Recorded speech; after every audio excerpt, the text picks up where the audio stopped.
to the show. The serious goof show. Um, I have a bit of an idea, which is I want to. What is it? Okay. I need to. Oh, hey, Saribot.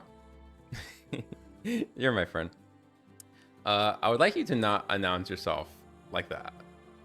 Uh, I don't know why you do that. I want to see if I can figure out what to do with you, but that's fine.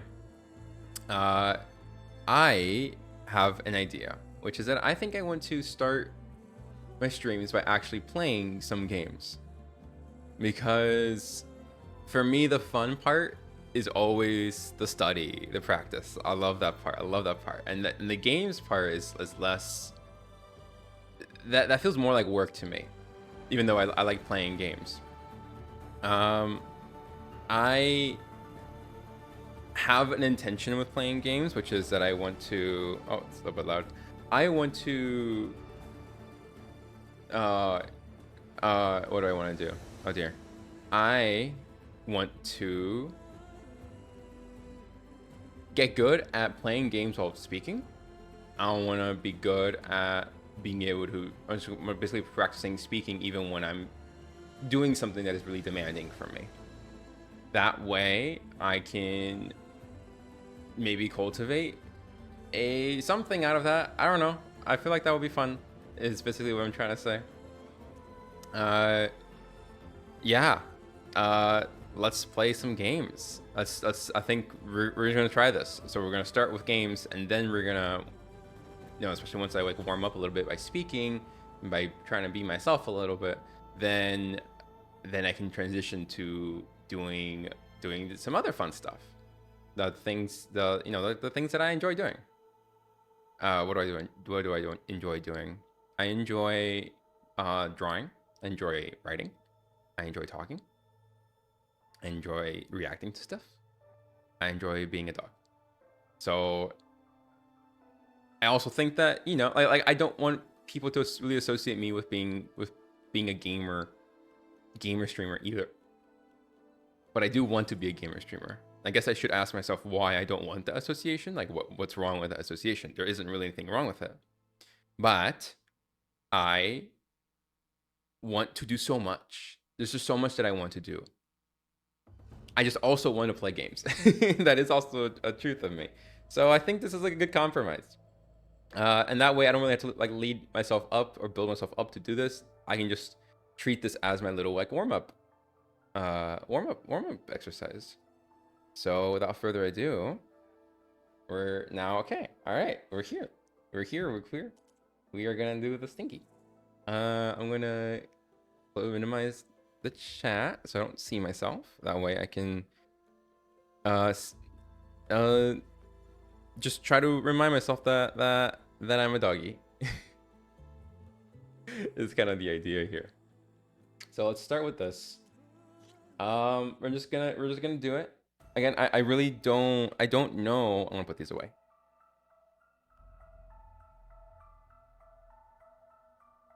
Hello. I don't really know like what my goals are as a gamer person. I understand my goals as a streamer fairly well. I understand my goals as and my future goals very well. But like my goals in terms of like being a entertainer while I'm playing a game, what kinds of games I want to play, that I'm still sort of not really sure what to like I'm gonna have to climb the tower to find a way to disconnect them. gain from this or navigate from this. So there's a couple of skills.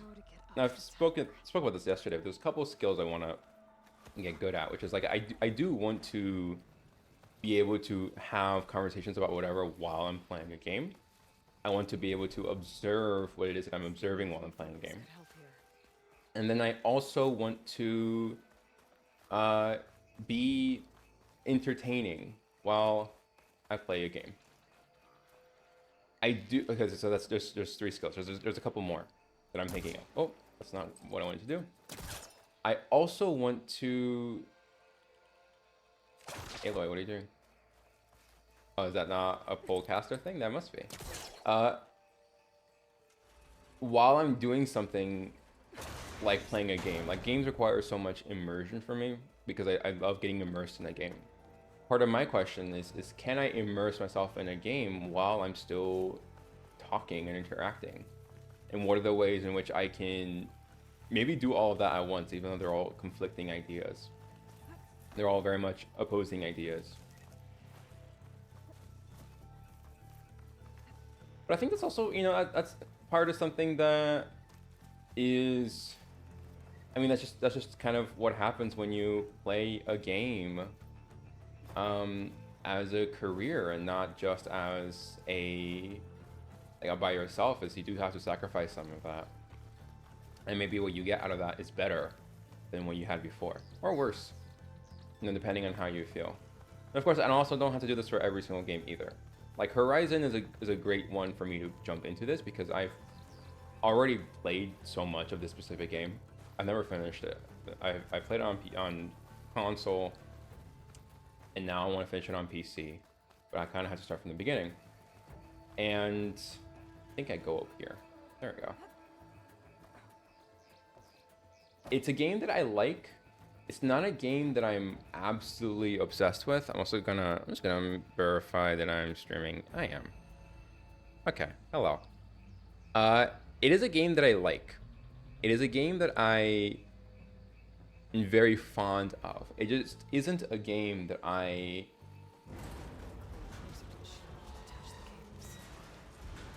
really like am just absolutely obsessed with. Like I think it's good. It's funny because I tend to have a weird amount of Horizon merch. I have like a couple of steel boxes of it, and then I also have a like a couple of figurines from Horizon as well. So like I have this weird allegiance to this series. I really like Ashley Birch. Generally speaking, I really like her performances and basically anything she does. I just fell again. And at some point I gotta start paying attention to what I'm actually doing.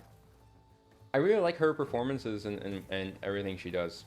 I like Aloy as a character, even though I do think she's a bit of a Mary Sue. I do like her as a character. And I also love the world. I love the art behind this game.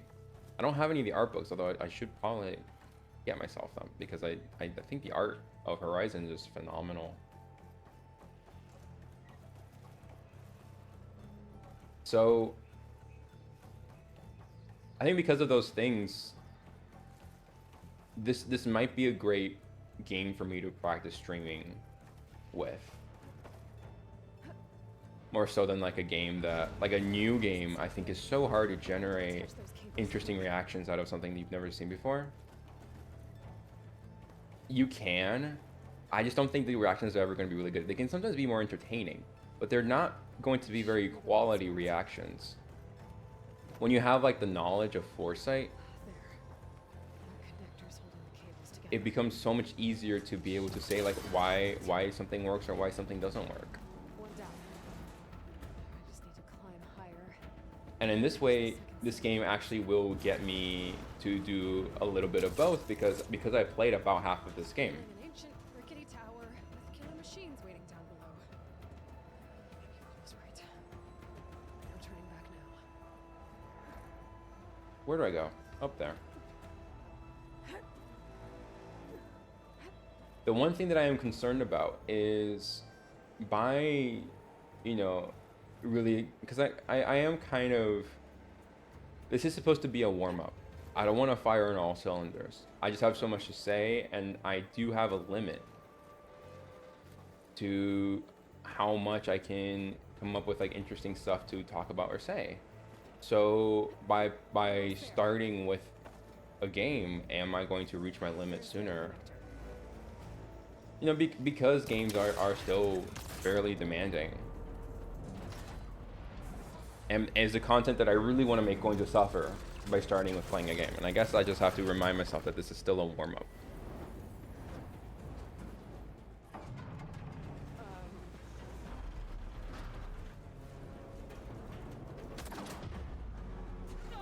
or maybe just be okay with it.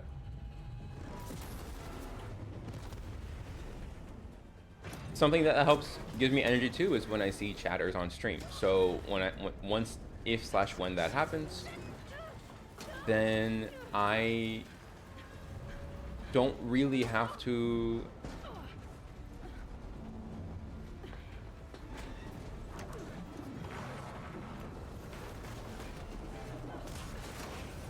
like maybe I don't have to worry too much about having less energy towards the end, because some of that energy can be built back.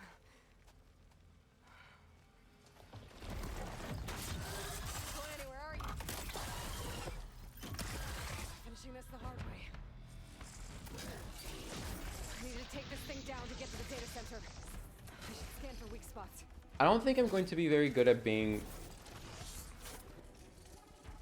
let's say, funny. I think sometimes I'll be funny.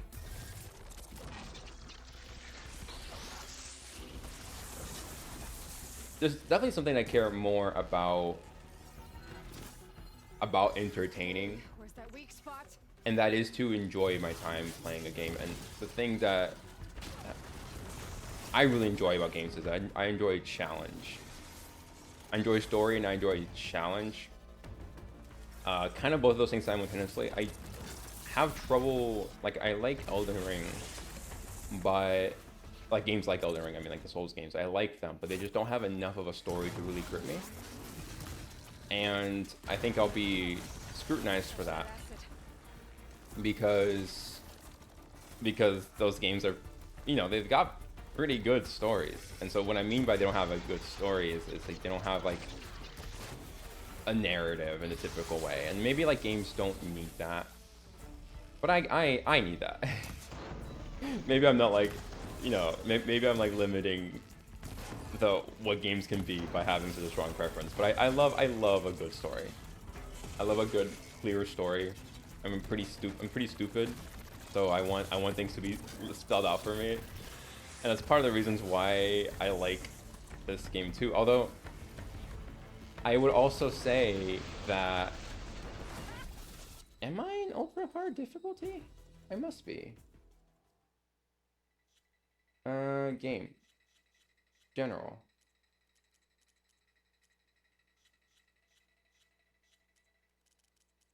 I must be. It's not giving me an option to change it, so I'm going to assume that I am. Yeah.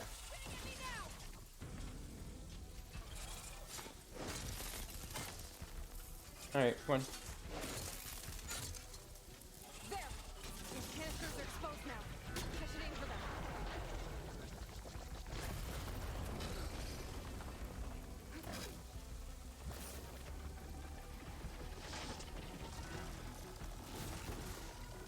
Damn it.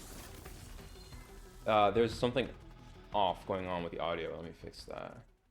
Output mode. Can we do spatial? Sure. Let's try that. Audio mix. We definitely want these to be in headphones.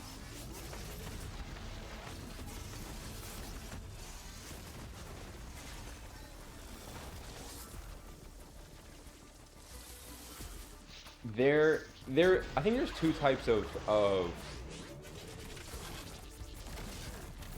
there's two types of streams that are the most interesting.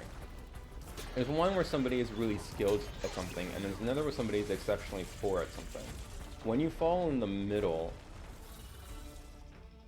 I mean, it kind of is the same thing as writing good characters, where like, of course, characters can be in the middle where they're like not exceptionally good at something and they're like learning something, but the story around it really needs to be tight.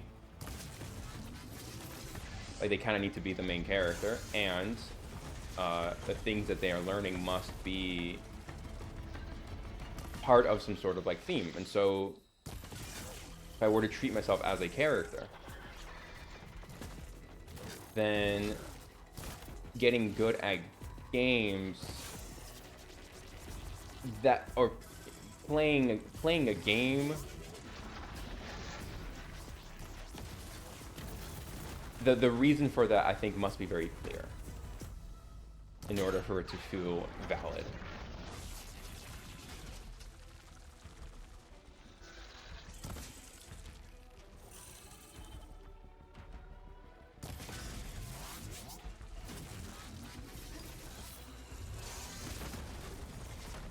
All right, I'm gonna do a quick check and just want to make sure that everything in the stream is working.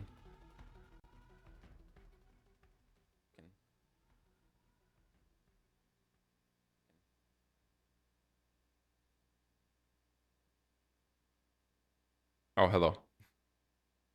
That's me. Oh, hello. Okay, yeah. I think we're good. All right.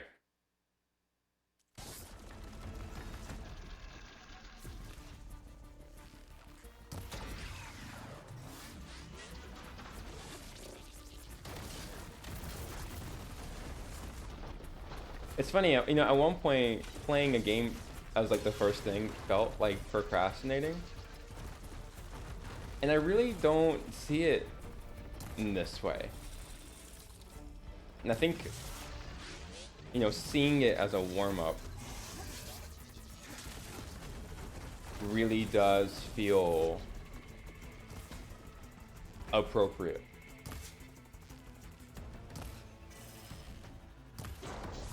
What I guess I am a little bit concerned.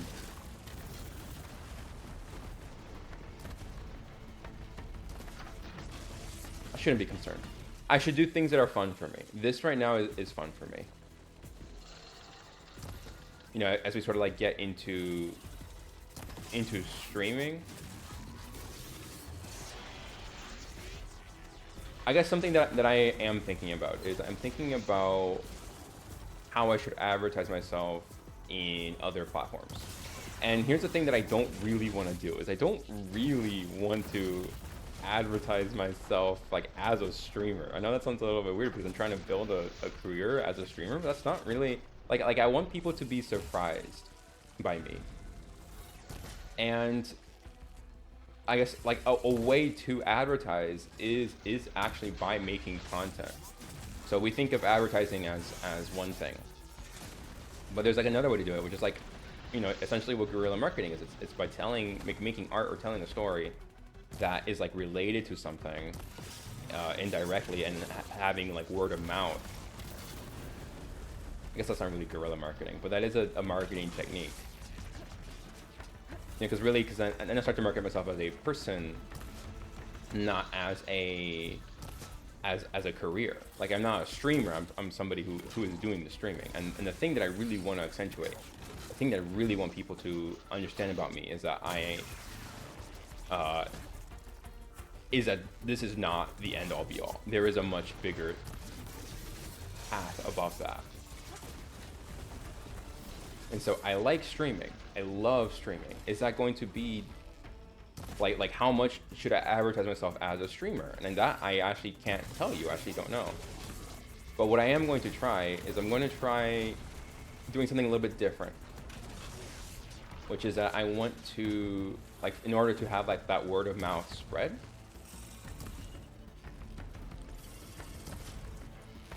I think I'm going to start, you know, thinking about this not as like, okay, I got my Twitch career and this is what I'm going to do with it. I'm going to think about it in terms of I have my Twitch career, like this is like what I do for Twitch, but then I also have like my Blue Sky Academy. Like I have my Twitch Academy and I have Blue Sky Academy, and then Blue Sky I want to like try to get popular on Blue Sky separately from Twitch.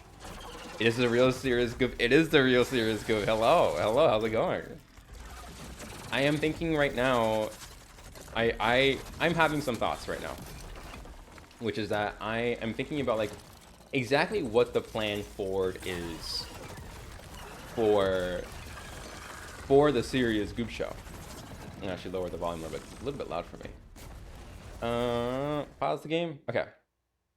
I'm thinking about like what it is that I really want this show, like the Twitch show, to be, and how it relates to my career overall. Because why do you want frost ammo?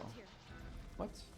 So this guy is weak against frost. That's why this wants me to use frost ammo, and I'm gonna die if I get hit even once because I'm in the hardest difficulty. So I should listen to what the game is telling me to do. What I want to do is so of course I want to have a Twitch career. That's like really important for my overall plans. But I don't know if I want to advertise myself as a Twitch streamer. And what I mean by that is I can you know like let's say I can make YouTube videos, right? I can start making YouTube videos, and I do actually want to start making YouTube videos. But my YouTube videos can be like clips. I can have like clips, you know, basically just promoting my Twitch by like having entertainment stuff.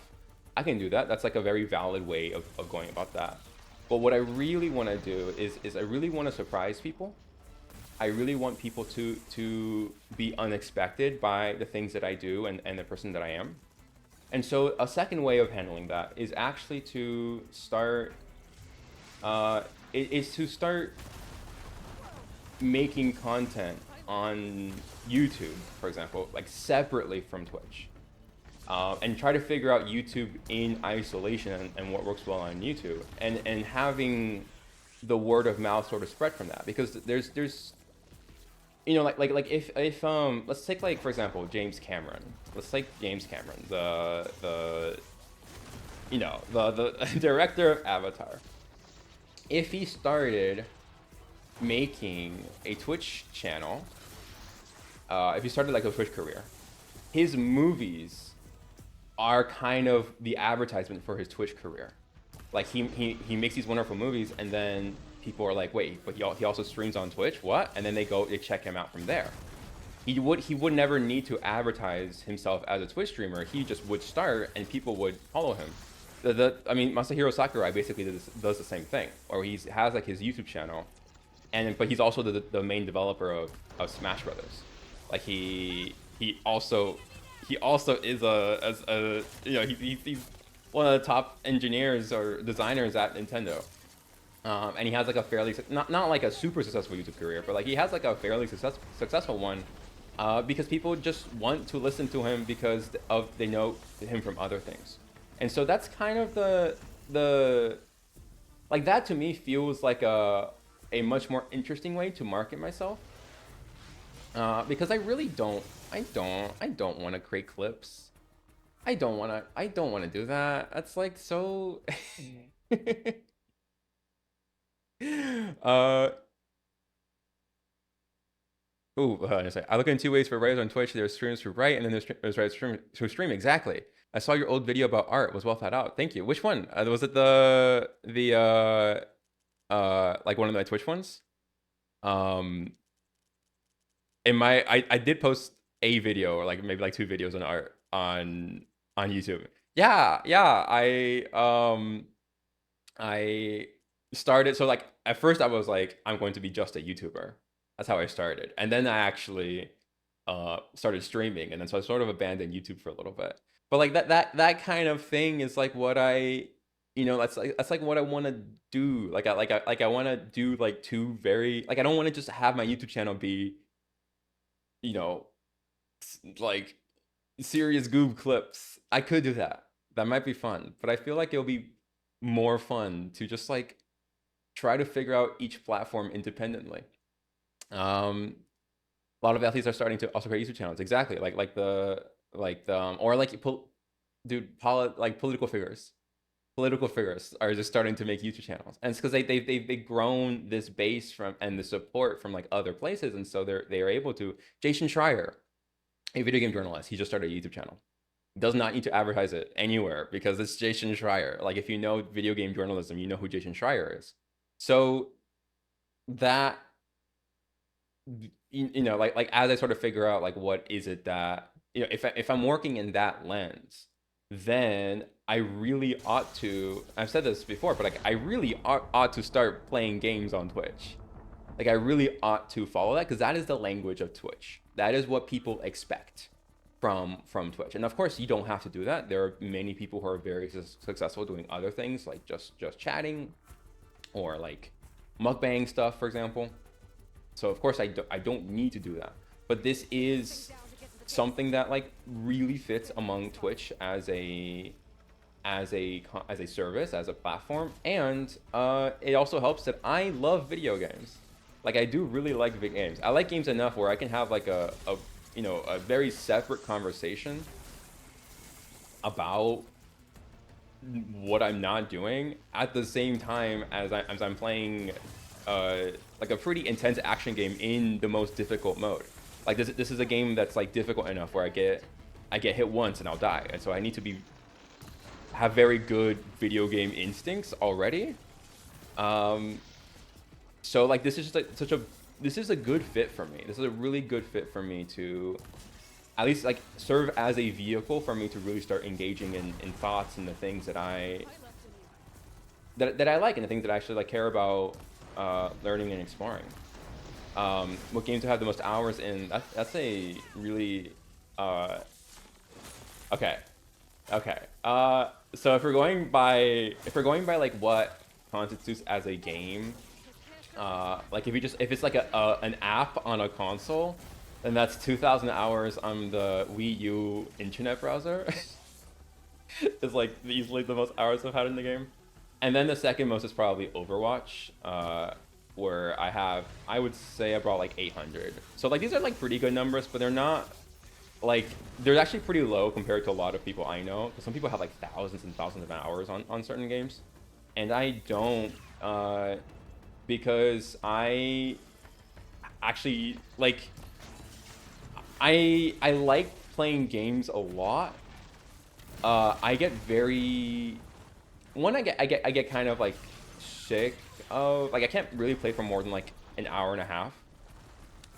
And then I also I like playing a bunch of different kinds of games. So I don't really play like multiplayer games. Like I play a bunch of single player stuff. Games like a lot of PlayStation games I really love. Even though I have a lot of thoughts about, like, PlayStation games are pretty samey, but I have a soft spot for them. I don't know why. I clearly do, like, I do just have just general like a pretty like more than average, like significantly more than average, not among the top of the top in terms of hours into playing games, but like again, like what I'm doing here is, I would say, fairly impressive. If you know like what is happening, especially. I'm gonna need to heal a little bit. But I would not be able to like, I wouldn't be able to be like a top Overwatch streamer, for example. I'm not like that good. Or rather, it's not that, it's more that I really don't care to be that good. That's such a commitment, and I would rather be that good in something like art, in something like drawing.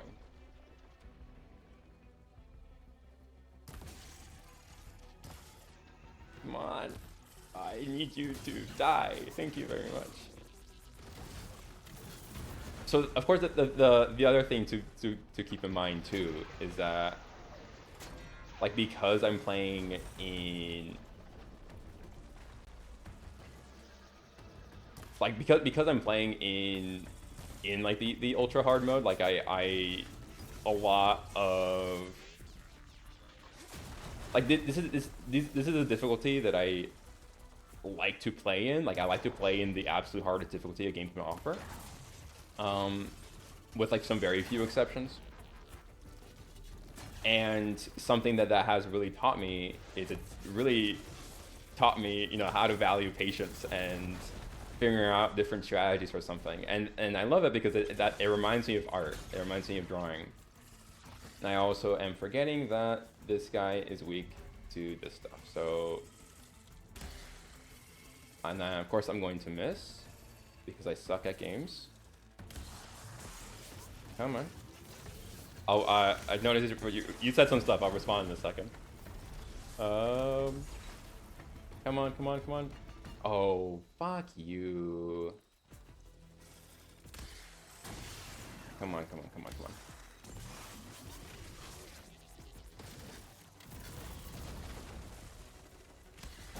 There we go, there we go, there we go. Okay, I'm probably not going to get enough to actually deal, like, give you the frost element thing, but that's okay. Status effect, whatever games call it nowadays. And come on, come on, come on. I got you. I got you. There we go. Okay. All right. Easy. I had 2,000 hours on Rocket League. I was top 200 in the world on one mode in FIFA during COVID. Yeah, yeah, yeah. That's what I mean. It's like I feel like everybody I know is like, oh, I have like 3 million hours in like this one multiplayer game, and I'm like the top. Like I know somebody who is like one of the top 10 Tetris Effect players, like in the world, and I'm just like, how? Oh. I'm just realizing that that was only part 1 of the boss fight, and if I die in this moment, then I have to start the whole boss from the beginning. So that is really... Nope, nope, nope.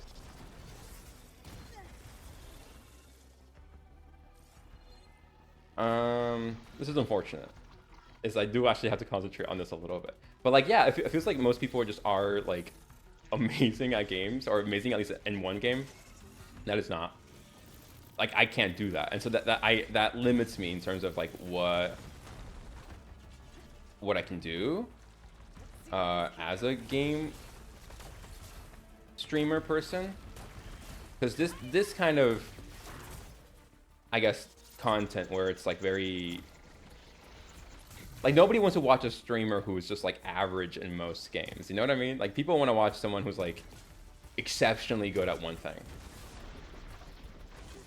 And so the thing that I'm really want to cultivate here is the thing that I think I can be exceptionally good at isn't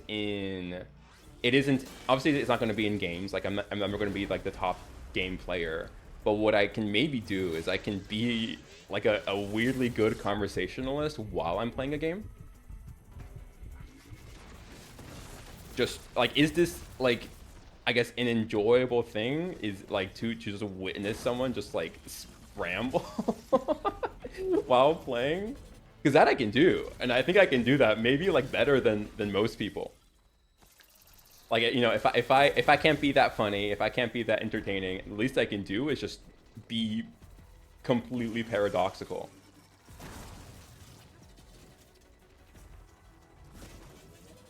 Look at what you're saying.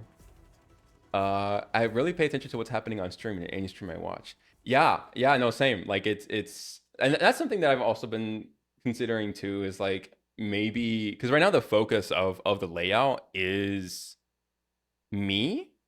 Like the focus of the layout is sorry, not me, sorry. It's the screen, which is fine. But maybe the stream would actually be better supported if the layout was me. Like if I made myself bigger. And that's something I have to like play around with, because I do kind of agree that like if like the thing that I'm really trying to, you know, promote or advertise is myself, I'm pretty small. I'm pretty small in the thing. Now, of course, there is also the thing to note, which is that I want to be a VTuber and not this. Like this will eventually go away.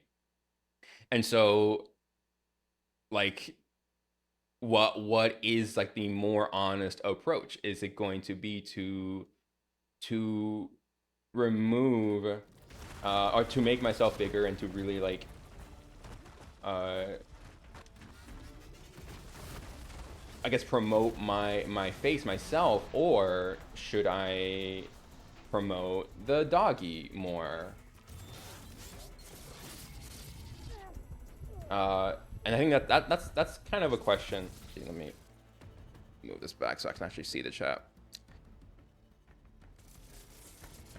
I don't know, maybe I'm like overthinking this. I mean, I definitely am overthinking this.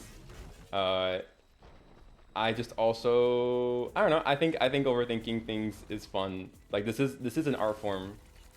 And you do have to, I think, overthink a little bit to really succeed in something as saturated as you know, as content, as streaming, as being an entertainer. Oh, please don't hit me with that. That's fine.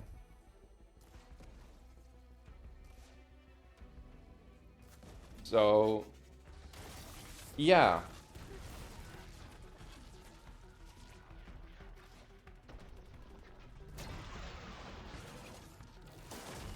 Genocide is good sometimes, so yeah. Come on. I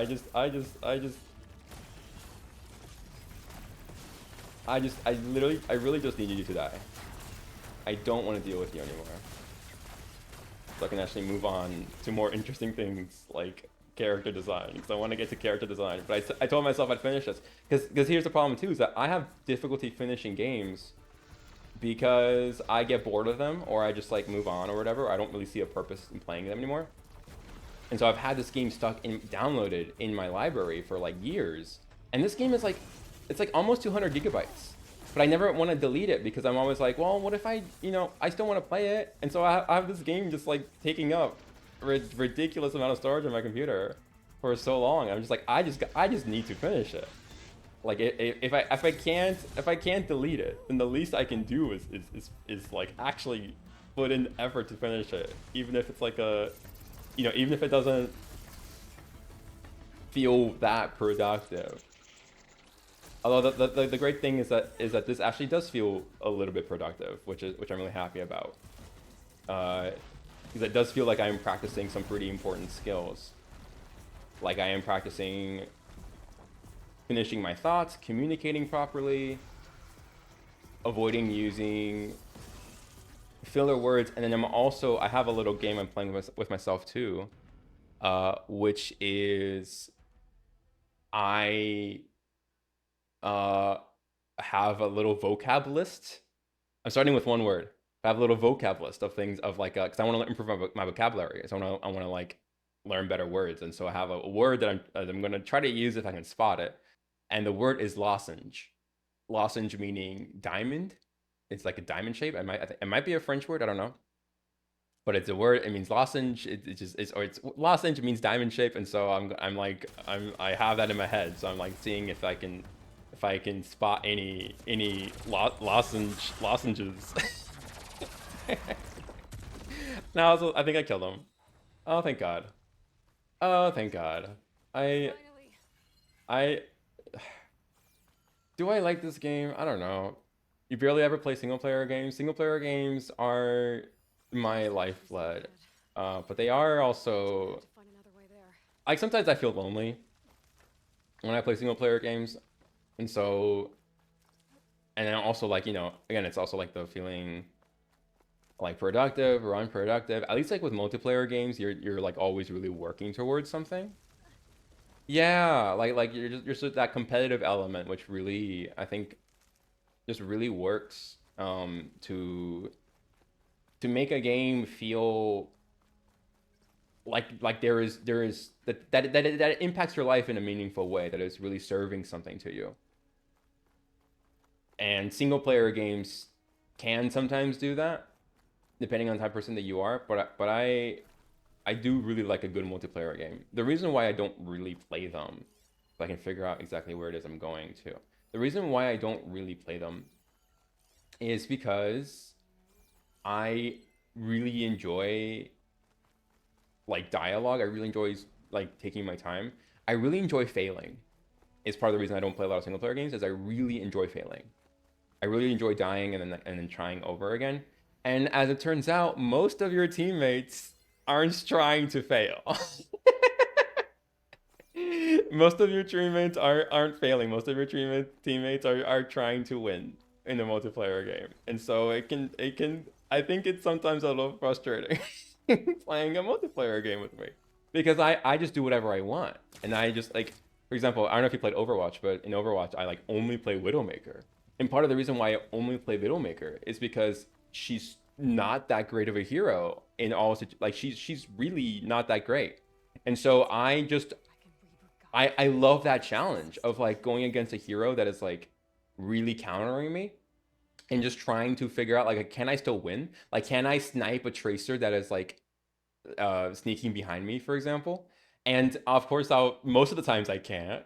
But sometimes I can. Sometimes I can, and it's like the most rewarding feeling in the world. But people get a little upset, and they're like, "Why aren't you switching out of Widowmaker? You have a wrecking ball who's stomping you. Why aren't you switching?"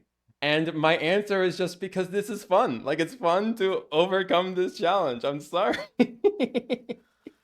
So, yeah, like I have like in Overwatch. So if I have like 1,000 hours in Overwatch, I think I have like 700 as Widowmaker.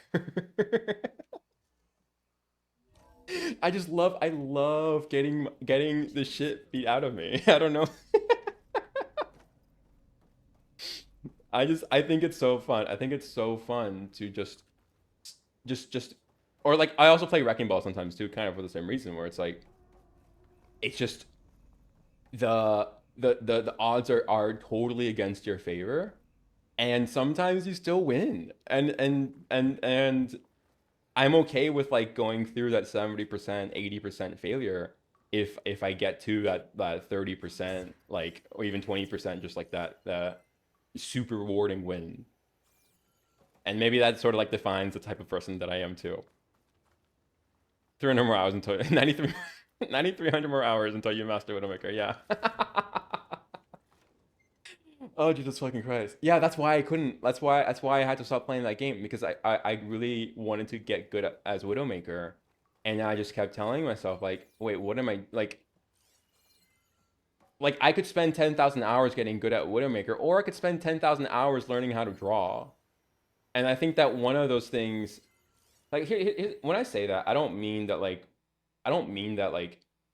spending time in a game, that much time in a game is like a bad thing or a thing that you shouldn't be doing. I really hope I'm not like transmitting that, because I think people who spend like 10,000 hours in a game like Overwatch, like they deserve, the recognition and the fame and whatever success they get from that. But when I think about the things that I want to be able to do, I want to be able to say that I can draw. I don't really feel inspired to say that I can do this thing as Widowmaker, and part of it is because of the people that I surround myself with. Like if I surround myself with people who don't really play games, they're not going to really understand when I say, "Oh yeah, I can play Widowmaker. I'm a grandmaster Widowmaker." But they will understand if I can like draw really really well. What they might not understand though is that drawing really really well still requires 10,000 hours. That's something that people have a hard time conceptualizing 10,000 hours. It's a really like it's a lot of time. I think in my time spent drawing, I think I would say about 6,000, like 5,000, 6,000, which is like pretty good, but like it's not I'm not at 10,000 yet. And I feel like I've spent so much time drawing that I'm like maybe like a little burnt out from it.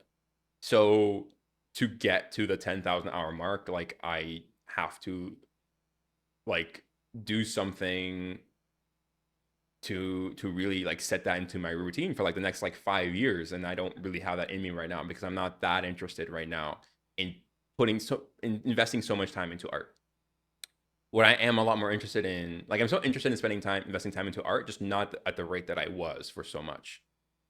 Wait, there's a okay, let's do some writing analysis. Data corrupted. Onto the matter of Mr. Dalgard. He's been a valuable member of Var Zenith for years. Even Peter saw the need for a polished spokesman to preserve anonymity for the rest of us. But with all the new members we recruited to increase funds for the Odyssey's expedited timeline, there are simply not enough berths on the ship to accommodate. Cuts have to be made, and let's face it, Oswald lacks the skill set for our future aims. He will retaliate. We will retaliate if we exclude him, of course, so we have to give him a proper send off. That doesn't mean that his usefulness must end. We have plenty of source material to generate a digital puppet, giving us a means to data corrupted. So, what is this thing saying? I don't know. I struggle a lot with reading comprehension.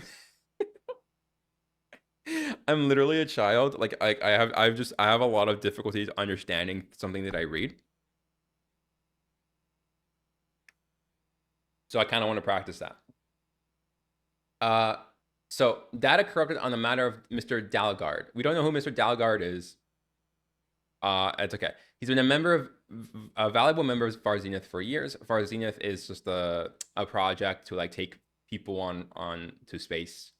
That's like in the lore of this game. So he's an important figurehead, and he is a spokesman to preserve anonymity for the rest of us. So that's okay. At least this game is telling us exactly like telling, not showing. I'm great. I'm all for it right now because I need that because I'm stupid. So we have a polished spokesman for anonymity. So he is acting as like a filter or some kind of like agent, like some kind of intermediary between two parties, and he's doing so in service of anonymity. But with all the new members we recruited to increase funds for the Odyssey's expedited timeline. So the Odyssey is the ship, and the ship is going along at a faster timeline, but they need to increase funding. There's simply not enough berths on the ship to accommodate. I don't know what a berth is. I don't know what the heck a berth is. What's a berth? We're gonna figure that out together. Let's do it. What's a berth?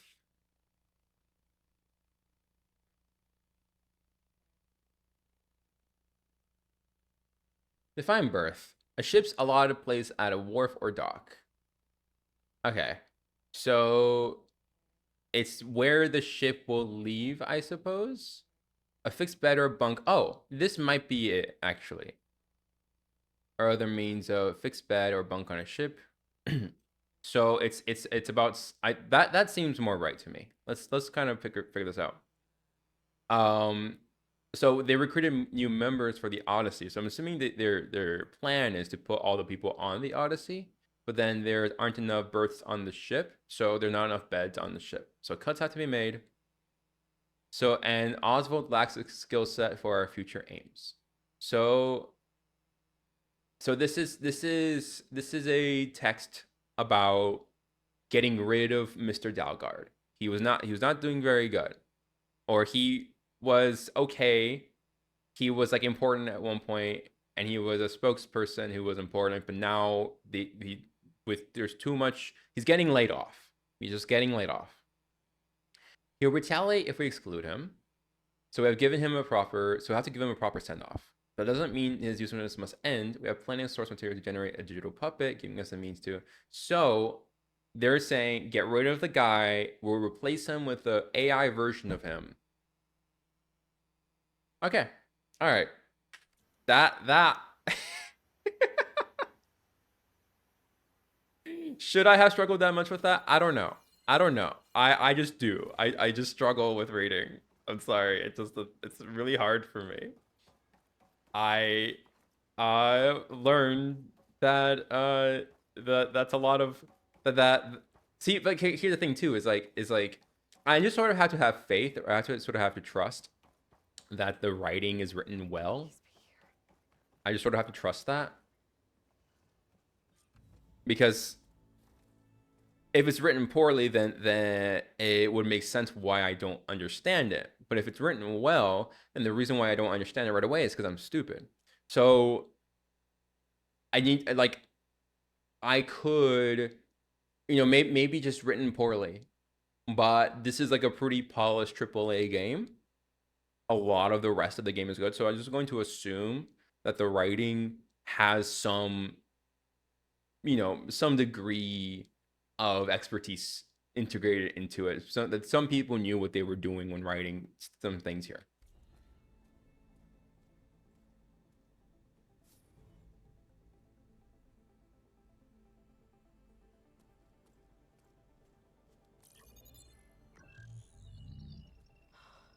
It's here. Gaia version 6.9. 6.9. 6 point. It's a funny number. She said the funny number, guys. She said it. She said 6.9. Elizabeth?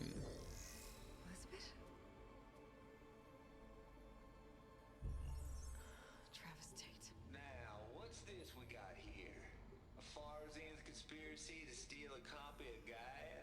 And her subordinate functions? Naughty, naughty. You want me to handle this, Liz?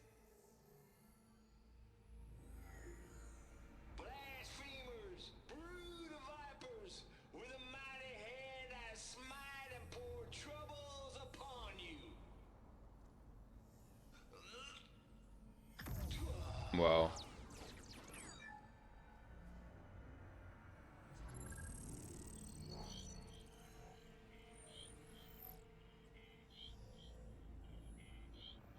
This ain't no copy of guy you stole, you losers.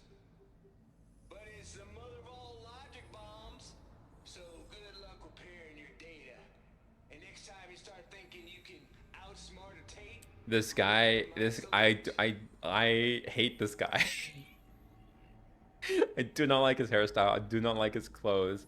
I think part of it is because he reminds me of myself a little bit, and I don't know why. He doesn't really look like me. I just see myself in him, and I don't like that. I don't like that one bit. Aloy? The goddess.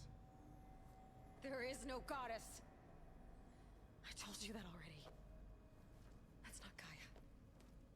It's not what I'm looking for. It's nothing but a fake.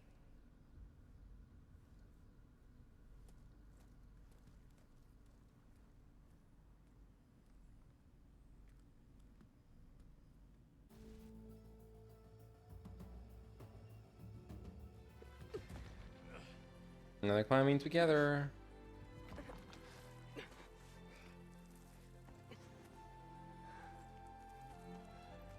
I really do enjoy video game cutscenes too. And I don't even need them to be like that good. I'm very forgiving of, I don't know, I feel like a lot of people aren't forgiving of like video game stories and stuff. I feel like I am. But it was pretty amazing to see you fly off that tower. I think a lot of writing mistakes, cinematography mistakes, etc. can be kind of forgiven because the point of a game is the gameplay, and the gameplay of this game is good. But I have to keep searching. And fast. And whatever risks I have to take, I will. And it's like a pretty solid It story. doesn't It's not make bad. sense to have someone with me. Someone who might get hurt. This is on me, Varl. Nobody else. Goodbye, Ashley Birch. Hold on. Before, in Meridian, you said there was a man who helped you. Silence. You said you used to talk to him a lot about things you discovered from the old world, things no one else understands. And he gave you the lance you used to defeat Hades. He's gone, Varl. I haven't heard from him since the battle against Hades. Sure, but Spy Master Murad back in Meridian, he's good at finding people, isn't he? Varl, Come on, it might be Something that this game is really good at, and this is, I guess most games are good at this, most AAA games, but like the separation between the characters and the background always really stuns me. Actually, I've got a better idea. Because the characters aren't usually like they're often wearing colors that like they don't really pop out in terms of like their colors or anything, but they still are able to light the characters in a way where they still stand out. And sometimes it's cheated using depth of field, but often it's done really well. Like here, for example, in this shot, the part of the reason why the characters really stand out here is because of how the game uses value. So we have this part, like this column right here, it's just the sun is casting shadow over here, and we've got like we've got shadow. Okay, so this is like, let's call this like the general shadow color, and then Aloy and Varro are kind of in the same spot, but they're both a lot darker. Like their shadows appear darker, even though like in terms of value there's not that much difference, but there's a couple of reasons why they feel darker. It's because they're also surrounded by some highlights right here. So we got like the highlights down here, we've got the like the blue, like the bluish also really helps too, because nothing else in the scene is really blue except for maybe this part, but nothing really pops like this. So we've got that. The characters themselves also, like, because they're like his armor is like darker, like that will help it naturally pop out more. It's stunning. It's stunning. Like a lot of work goes into figuring this stuff out. Like, how do you make, even when like look at it here. So this is like a dark color, so this should be around the same value as this, and I think they are, and yet this has better contrast. it's like the like implementing that into a game. Doing this with a painting is easy. You can just turn that slider down on the character layer. Doing this in the game and have it still really feel like it fits everywhere else, I think is tremendous. Here, exactly the same example, but even better, because these are all characters. These are characters, and yet the main characters still pop compared to the background characters. It's great. It's like really commendable. Son, it's true. She's come back.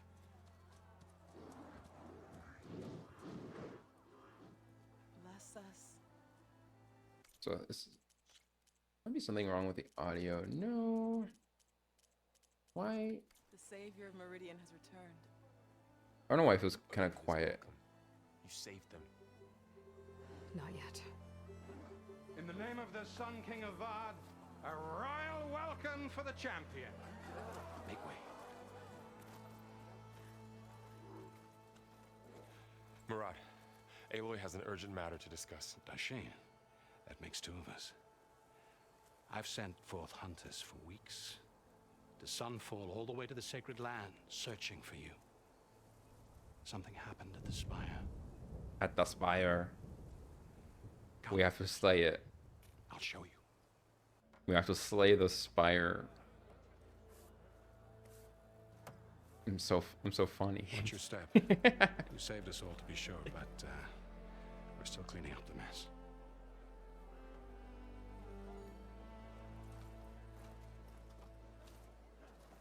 Thank you for the It laugh. happened right after the I'm solstice. so creative We and were funny. able to explain it away, thank the sun. No one else came up with that joke. Otherwise, might have caused a panic.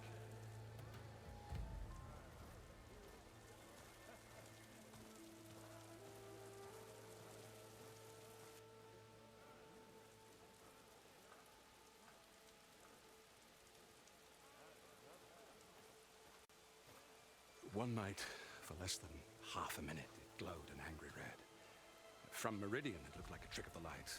But those who were closer, An angry red. I like that phrase. I like that description of much it. to my dismay, they said the light rose up from the tower's base. From that. We left everything just as it was. What do you think happened? I don't know. The Spire's supposed to send out signals, messages for the terraforming system. But Hades tried to use it to wake up ancient war machines. I was sure I got the connection to that thing. Wait here while I check it out. Let us know what you find. Aloy is awful. Like I don't. So I said I like her character, and I do. Like I do like her character.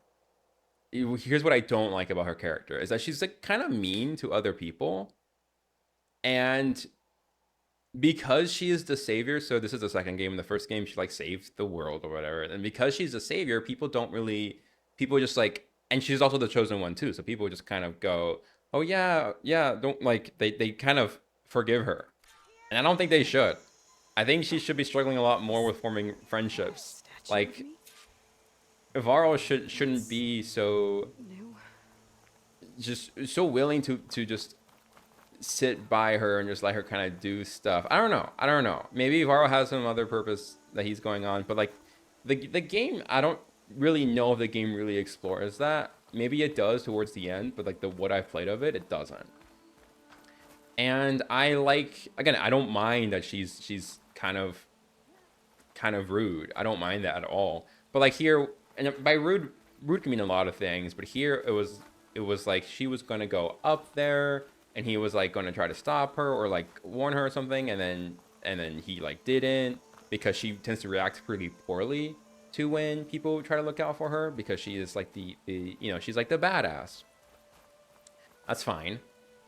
But she I think should be struggling a lot more with friendships. She should be struggling a lot more with like loneliness. I would like to see that, but like the game consistently portrays her as somebody who doesn't really need to worry about loneliness. Like she Especially when is Joe not was interested in almost any dead. man, and she's okay being by herself, which is like, I think is good. Or I think it's fine. But then where she does struggle with loneliness, which is like she like wants a mother figure and she doesn't have one, so she does struggle with that. But then the mother figure doesn't really like exist, and is like, so it does she doesn't feel that in like other ways. Bad feeling about this. It's not like when she talks to other old Looks the ladies, same as before. she like starts to feel this kinship towards them or yearning or something. So it's not really a problem that she deals with. So if we're going kind of by what we were learning yesterday from what a Mary Sue is, like, she is 3000% a Mary Sue.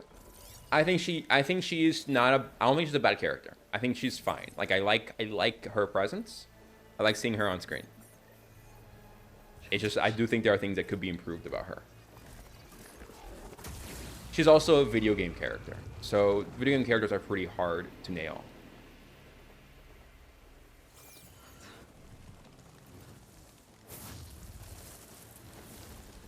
Oh no. No, he wouldn't. You took my dildo away. I can't use it anymore. Something was transmitted from the top of the spire. I guess I have to find a way up there. I'm gonna have to go up there, but later. I think that was what. Let's see how long we were streaming that for. That was, I think, about an hour. Okay, that's pretty good. I played about an hour of a video game. I think I did well. I think that was all right. Ugh. I'm gonna move. I'm gonna rotate myself, and then I'm gonna go to this screen. Hello. Jump scare. Don't get jump scared. Just, it's still me. I just moved. I've got coffee and I've got water. We're gonna change our category. That was fun. I had fun with that. I want to do that. I want to do that. Like, again, or just warming up with video games. I think that is a good choice. So,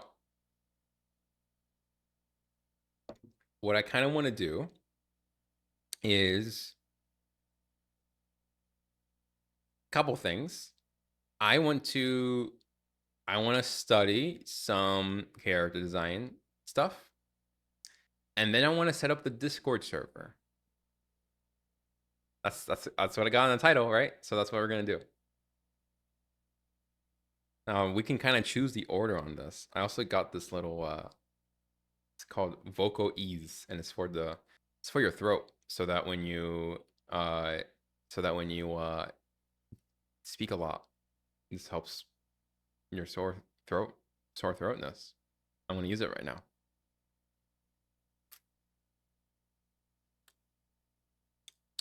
Kind of tastes a little bit like honey. Kind of actually tastes pretty good. And it's, what's crazy is that it alleviates it like immediately. It's like pretty good. It's a pretty bomb little spray there. I like it. We are going to yeah, I did look up how to pronounce lozenge. Oh no. There's a character design video that I want to watch. I think we'll start with that. Oh, it's 30 minutes long. Oh no. Okay, well, we'll watch the first like 10 minutes. I just want to see. Oh, I miss Overwatch. Oh no. I miss Overwatch. I uninstalled Overwatch. And I regret it. I regret it every day. It's been just a couple of years. I really miss Overwatch. I love this game. So you want to design a character for Overwatch, but maybe you don't know where to start. Or maybe you're already an artist or a concept artist, and you want to align your design language closer to that of Overwatch's. Well, today I wanted to make a quick but comprehensive guide going over not only the history of character design for Overwatch, but... Oh, wait. I gotta change my category. I don't know what to change my category to. Would this be co-working and studying, or would this be just chatting maybe? I'm not sure. there isn't really like a good category for like education. Is YouTube a category? YouTube Snake is definitely not. Maybe reaction is a category, but it has 2 viewers. We're not going to Yeah, co-working. Yeah. It's kind of a lame. I don't really like co-working as a category, but it is kind of like the best one. All right. Let's make sure that swapped. Multiple get ready with. Does that say co-working? It does. Okay. What you need to do in order to make your characters fit the design language of Blizzard's most popular IP. Yeah, what I We'll be gotta talking do? about the artist that designed all of your favorite characters. You tell me. Going over their strengths, their weaknesses, how they relate to each other, and how they've evolved over the lifespan of Overwatch. Tell We'll me, be going please. over the principles they pioneered. Art, I was thinking about art, but art really is a lot more like drawing. Like it's more like it is you are drawing something. The Or this techniques that they definitely used. isn't. Then we'll apply this analysis and formulate a criteria Like this is closer to co-working and setting, that you can but it's still not. I mean, it's kind of like it could kind of fit either or. You're right, but whatever. The Twitch categories are so weird. Break the mold. Ooh, ooh. Now you're spitting facts.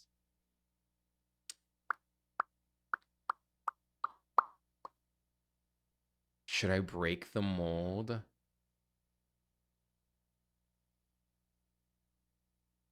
Hmm. Okay, I'm gonna try it. I'm gonna call this art. I'm gonna call this the art category. I don't think I'll be drawing today. I could. So part of the reason also why I'm kind of like doing whatever today is because I did all my tasks. I'm so proud of myself. I did them. So I get to sort of reward myself with doing whatever I want. So yeah, okay, we're gonna do it. We're gonna change this to art. We're changing this to art for now. We changed it to art. can follow to not only create characters We're gonna see what that happens. fit the world of Overwatch, but improve your character design skills along the way. At the end of the video, we'll try to apply these principles and design a new character. But before we get started, leave a like down below and comment if you want more Overwatch content. But without further ado, let's get started. Let's start by going over a quick history of character design in Overwatch. Over a decade ago, Jeff Kaplan, with prominent Blizzard artists and illustrators Arnold Zhang and Ben Chang, along with many others, set out to create a vibrant and individualistic roster for their. So okay, I have some disagreements with how this video is done. I have enough disagreements that actually now I want to like. This is inspiring me to start making my own videos. The reason why I disagree with this is because this is written like a video essay, which is fine. That's fine. Upcoming hero shooter title. Their goal at the time It's just not how I would do it. was legibility at the thumbnail level, meaning that you would be able to recognize every single character in a lineup. Most of the original roster was designed by Arnold Zhang, who created these painterly, colorful character illustrations. Each design was meant to occupy a different visual role than the others. Arnold was really the heart of Overwatch character design, creating a revolutionary roster that combined inspirations from Street Fighter, WoW, and other Blizzard IPs. The original cast of Overwatch characters were industry defining. Before them, we seldom saw this archetypal visual approach developed with so much individual character and personality, especially in the shooter category. Overwatch, like I wish people gave Overwatch more credit. The art of Overwatch continuously astounds me, and you can also kind of tell that the recent Overwatch 2 characters, like, they really don't fit the original mold. And I hate to say that because I'm not somebody who like dislikes something new just because it's bad, but the new Overwatch characters really don't feel like they belong in the same Arnold's work would go on like to be art the archetype. foundation of an entirely new school of thought for art and design, inspiring a whole genre of What style and are you personality, saying here? especially in the shooter category. Arnold's work would go on to be the foundation. Inspiration is the foundation of the industry. I'm no way discrediting the creative thinking of any shown artist, artwork or artist. Okay. Of an entirely new school of thought. So that's interesting to point that out, and that is true. Art and design, inspiring a whole genre of stylized hero shooter characters. But what was it about his characters that captivated a whole generation? The goal of character designs for Overwatch was seemingly simple: to attract and appeal to an audience member of any age and any demographic. The designs were created to be not only bold and dynamic, but to be accessible to anyone who's introduced to the world of Overwatch for the first time. This primarily meant recognizable silhouette and character roles, functional and mechanical clarity, and instantly digestible narrative hooks. We'll talk about So something here that is like really, and instantly this is something that I think a lot of people struggle understanding about art, is that this like nailing the silhouette, nailing like the functional design of it. And the functional design, what that means is like that each design element is justified, or that there is some kind of like it's function over form. This is a very common topic. If you look up function over form, is a really great video on that. I'm not gonna watch it. I just want to like highlight this. And this is form follows function. This is an absolutely tremendous video. But the whole idea is that like when you have like before, instead of coming up with like how something should look like, instead of coming up with that, what you do is you really nail down what the thing is supposed to do, and then you describe it. You describe it, and the whatever the result of that is the design. So when you're writing, for example, when you're writing like a paragraph, you're writing like you're describing a scene, you're describing a forest. Like we tend to design it based off of what, like if we were to design a forest, we would think about like what would the forest be like what, like the iridescent green or whatever, like the we would try to paint the forest prettily. We're not thinking about the function, we're only thinking about the form. But this design thinking, and this is not a type of design thinking you have to apply all the time, but instead of thinking about what the forest should be like, think about what is the function of the forest, and then describe it in terms of the function. Like if the function of the forest is to, like if it was, for example, a natural forest versus an artificial one, those two forests are going to look very different depending on whether they're on what kind of forest it is. Like, why is a forest there? And then there's also function in terms of like, why are you describing the forest as well? So that's another element of function too. digestible narrative hooks. And so like also when you come up with like a sentence, each word can have a function, and each word does have a function. And so you try to find the words that fit whatever function it is that you need to, as opposed to creating something like doing it in the reverse. Again, neither process is necessarily better or worse. It's just that this is the thing that is a lot more difficult to do, and is a skill that people need to learn as an artist, is doing function over form, so that when the time comes, they're able to choose one or the other. We'll talk about what these mean in more detail later, but these principles of accessible design thinking is what allowed the original Overwatch characters to feel so familiar yet so unique. Even after designing the initial characters, Arnold would go on to embellish the roster with subsequent additional and highly successful character designs like Ana, Moira, Doomfist, Wrecking Ball, Echo, then Kiriko, Soldier, and my personal favorite, Junker Queen. Along with Arnold, another artist who was instrumental during Overwatch 1 was Ben Jang. I don't think Ben Jang gets spoken about enough. He was such a core part of creating not only a lot of the classic maps and environments, but he also designed characters like Sombra, Baptiste, Orisa, and Brigitte. Ben is a phenomenal industrial designer, and his work in creating a lot of the environments, props, and weapons, shaped and honed the visual language for the technology in Overwatch. Ben and environments, Orisa. This video is a little bit hard to I'd say. watch Ben is a phenomenal because and this is not a criticism of it. It's a little bit hard to watch because I want to do like I want to be able to draw this so badly, and in fact I probably can. Like if I had like 2 weeks to practice drawing different guns, I could probably get to a point where I could draw this. It just my part of my issue right now is that like I don't really feel like I have it's not easy for me to conjure a purpose to the things that I'm drawing because I don't have a job. I'm not getting paid. So like because while like I don't have like an art job, I'm not getting paid for the art that I create. So I'm having difficulty really conjuring this motivation. industrial designer, and his work in Like this, oh, this is so great. This is so great. I could probably draw this.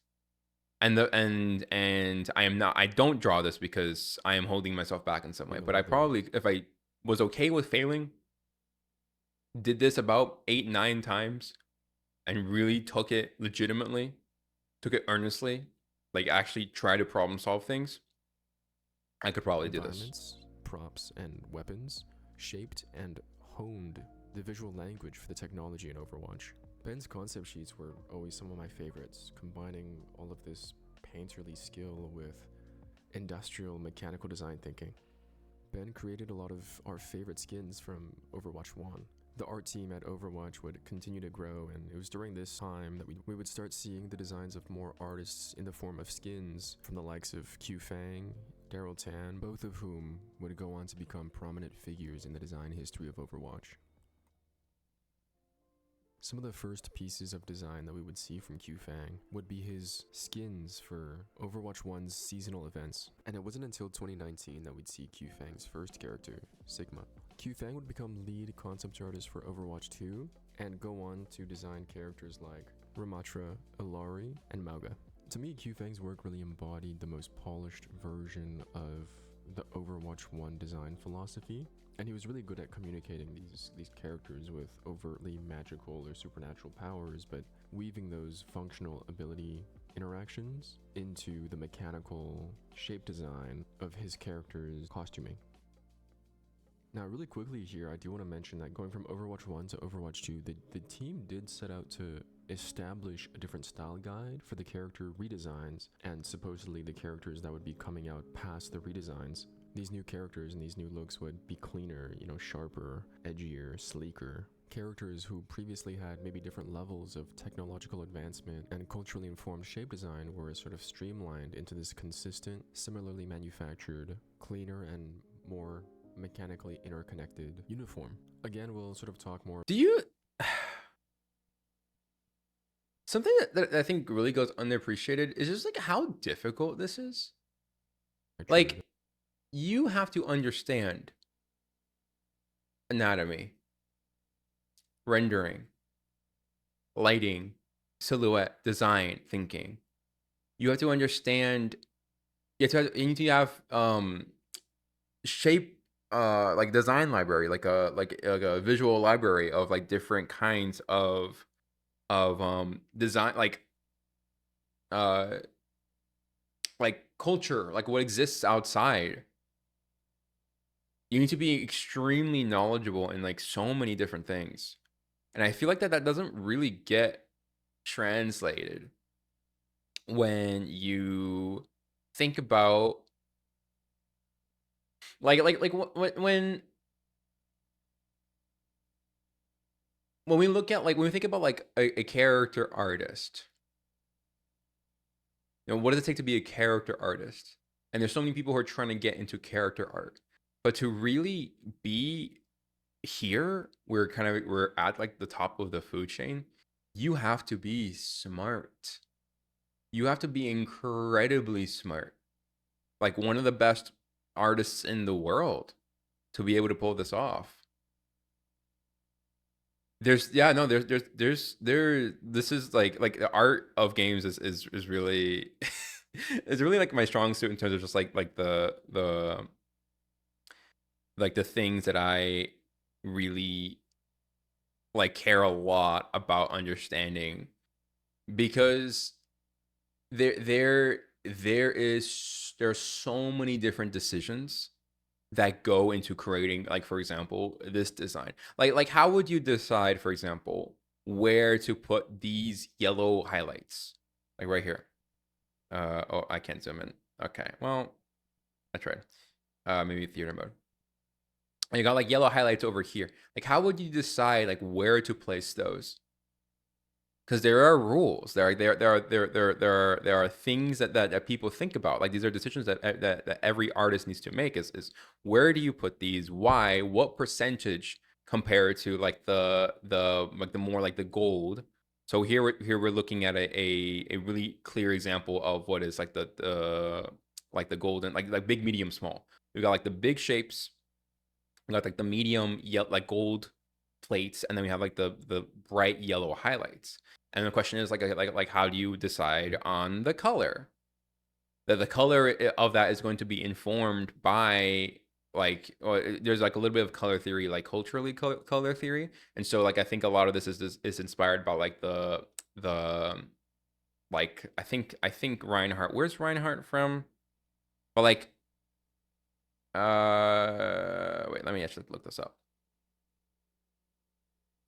Where is he from? Please give me his bio. I do I even care that much? I don't know. But uh like the point is like when we look at here, like we have like these like red, like this red, and then we change it to this yellow. Like each of these communicates something, and it communicates like very, very subtly, it communicates like a different idea.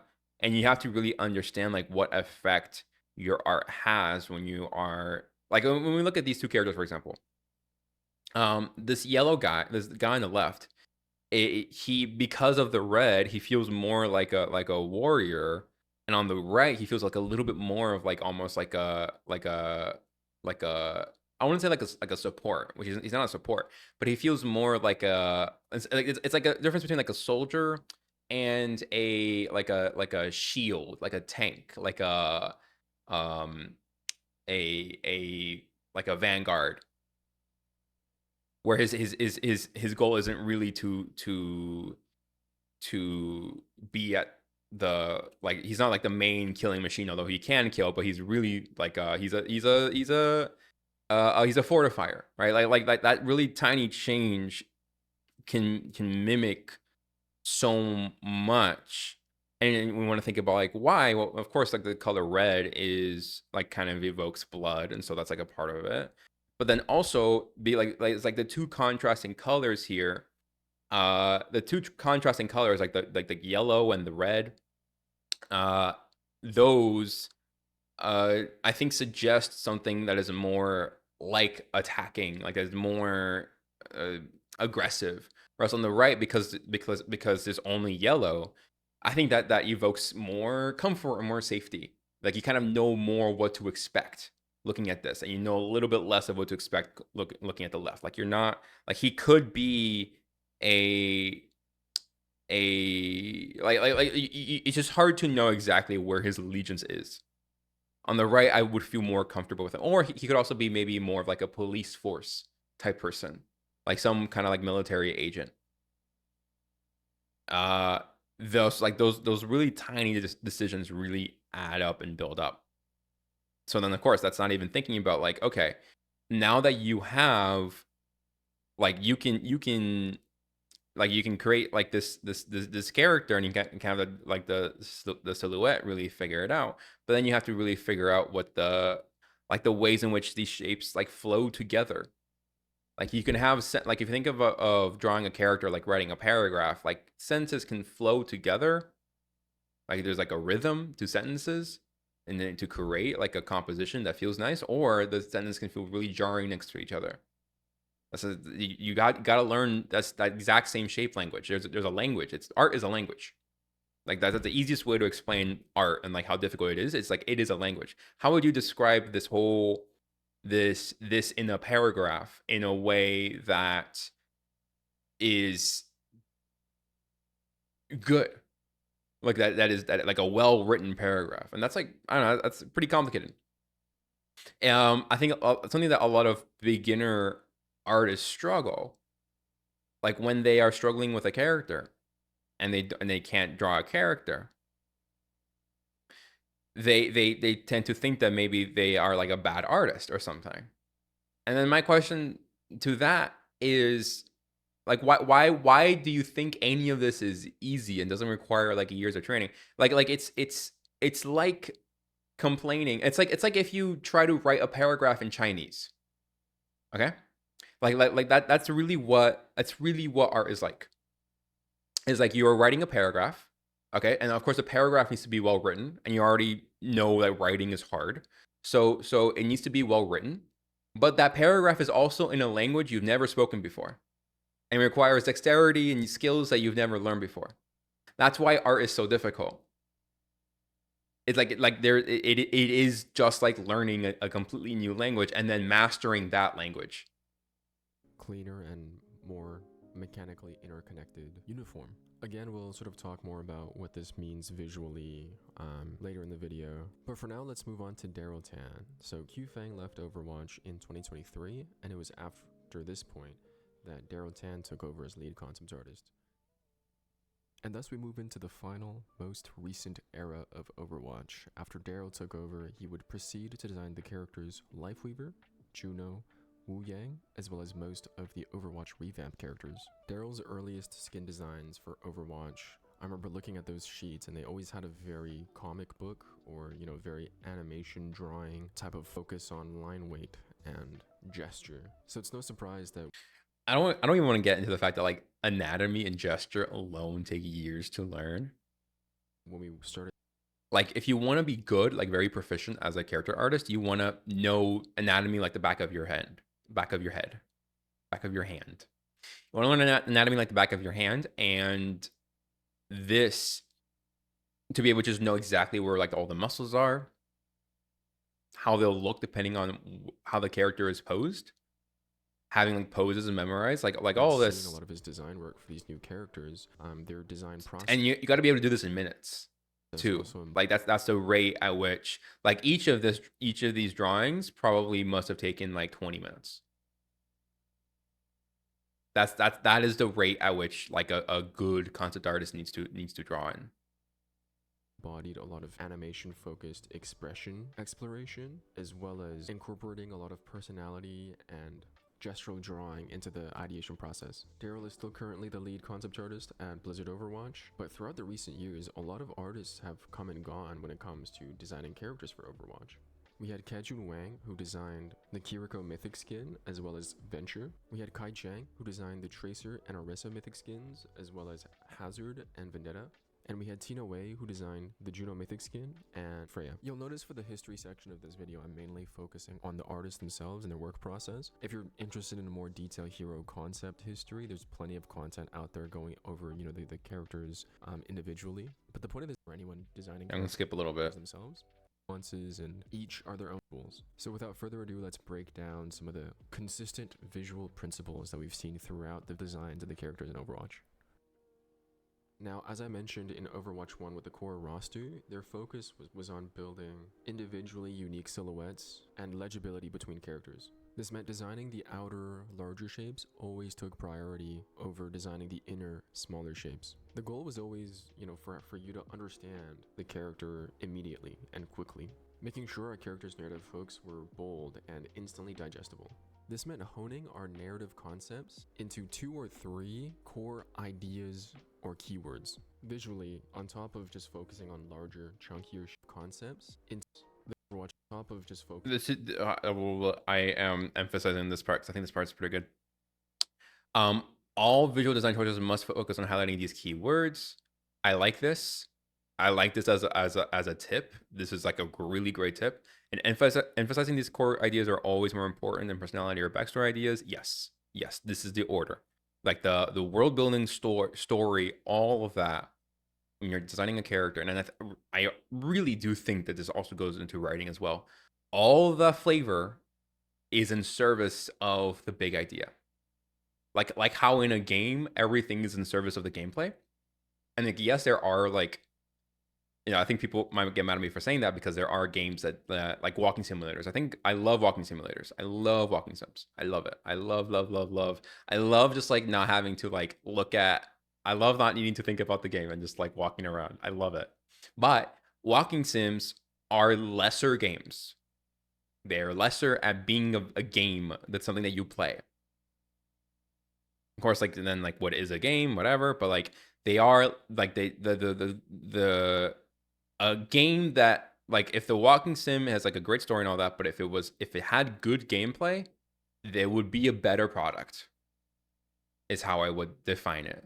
And whether you prefer the better product, of course, like some people will prefer a well done steak over a medium rare steak. I like people will prefer that. So that doesn't mean that preference is wrong. It just means that the medium rare steak is better. So in this sort of like, where was I going with this?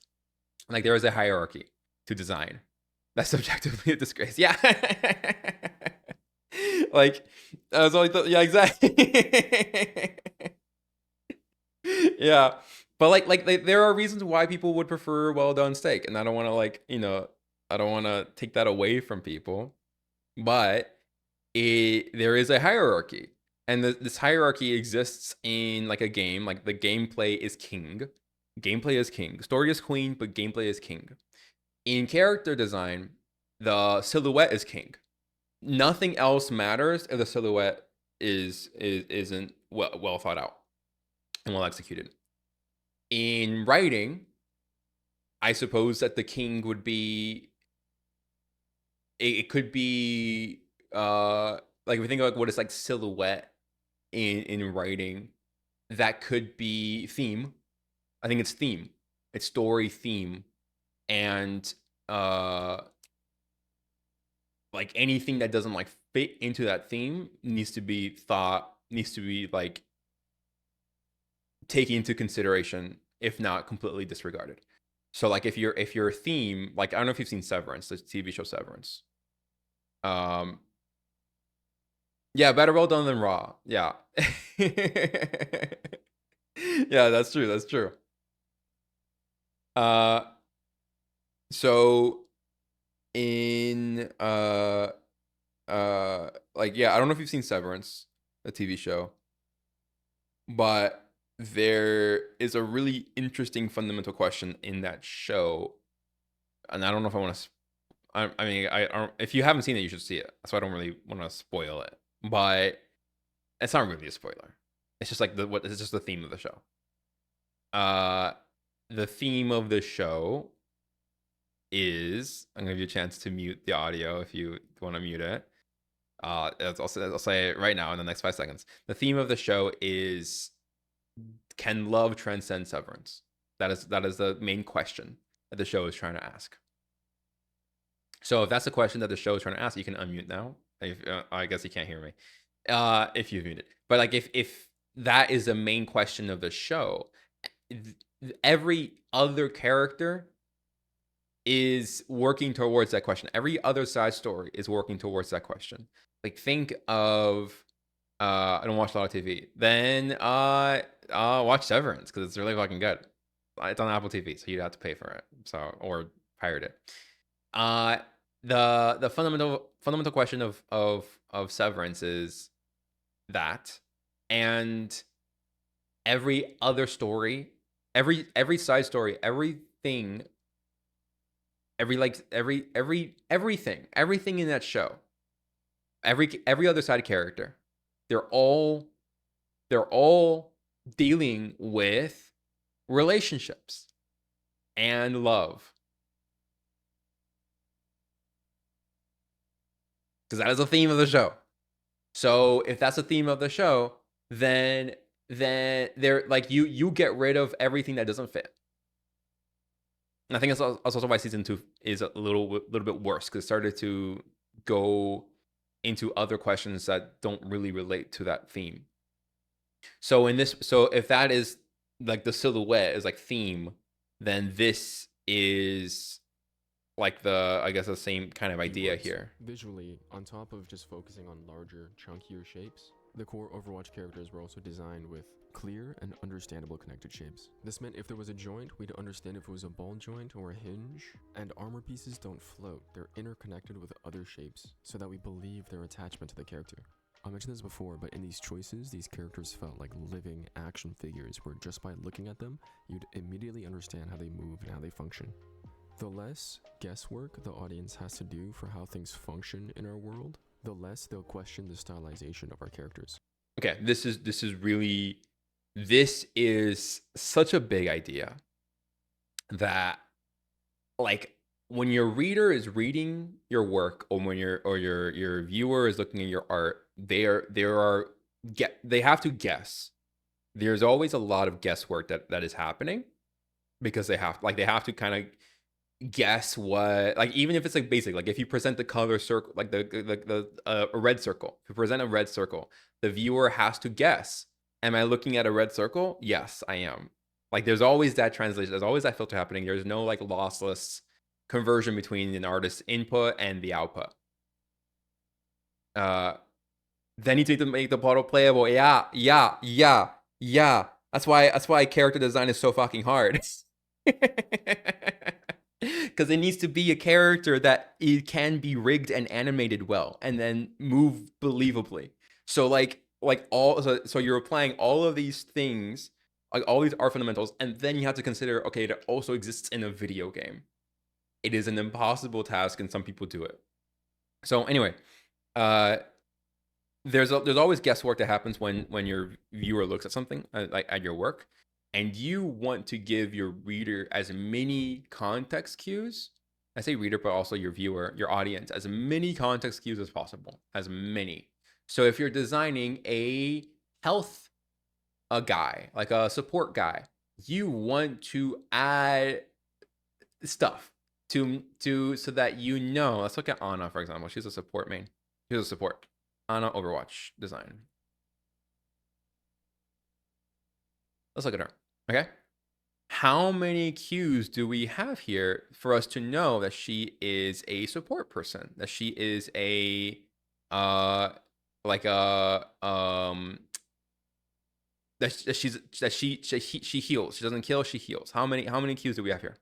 We've got okay, first things of this always happens, no matter what. This is always a trick artists use. They have a little plus sign to mean health, to mean hospital. All right. This is like the most important thing. Okay. Then we have here everything else. Kind of, I'll need to do a little bit of my own guessing, because obviously I don't know. I just have to trust that that the artist knew what they were doing, because obviously she's a really great character. She's got a ton of different gadgets. She's really cloaked up. She's really cloaked up in like a way that wouldn't work if she was, like, for example, an assassin. She's almost like too visible. So in that sense, because she like takes up so much, like she has so much going on in terms of clothes. Ooh, he's a really great drawing. Can I get this drawing? It doesn't make sense for her to be like an assassin type person. That's what makes her being a medic sniper more believable. Let me see if I can get like a better image of this.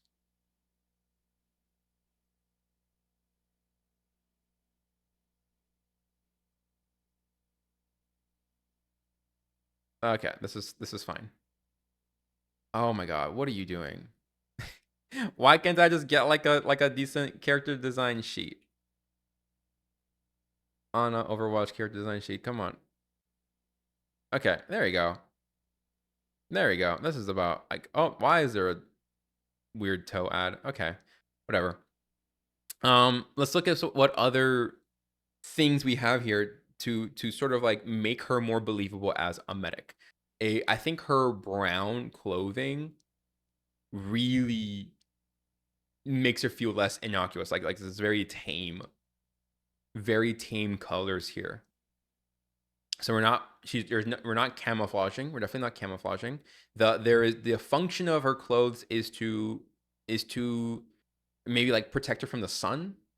It's kind of like the vibe that I'm getting is maybe like a sun, like maybe she's like in a hot area and she needs to, like, maybe like in a desert, like she's from like a desert place. The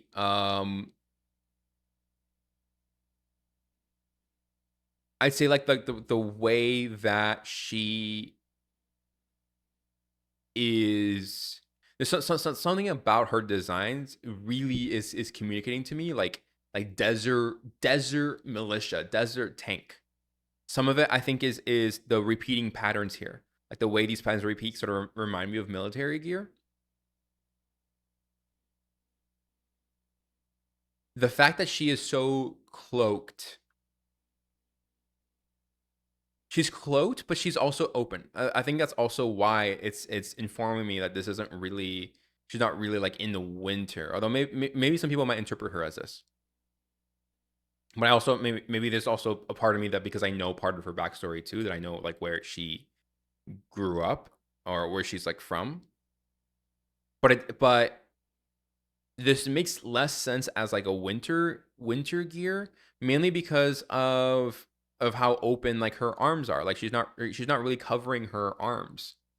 She's not really covering, like this isn't really like airtight compared to, for example, like May's design, where she has a really like airtight clothing here. She doesn't have anything like a thick thing covering her neck. For example, her neck is like pretty exposed. I would expect her neck to be more exposed if she was in the cold.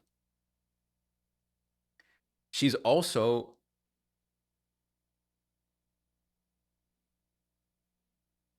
like her rifle, I think, is a really big deal because of the way that the rifle was pointed. Look at that. Look at the way the end of this rifle is shown. This does not look gun to me. This does not look like a gun. It doesn't look like it'll fire as well. Like it looks like it fires. It looks like she has like aim, like a good scope.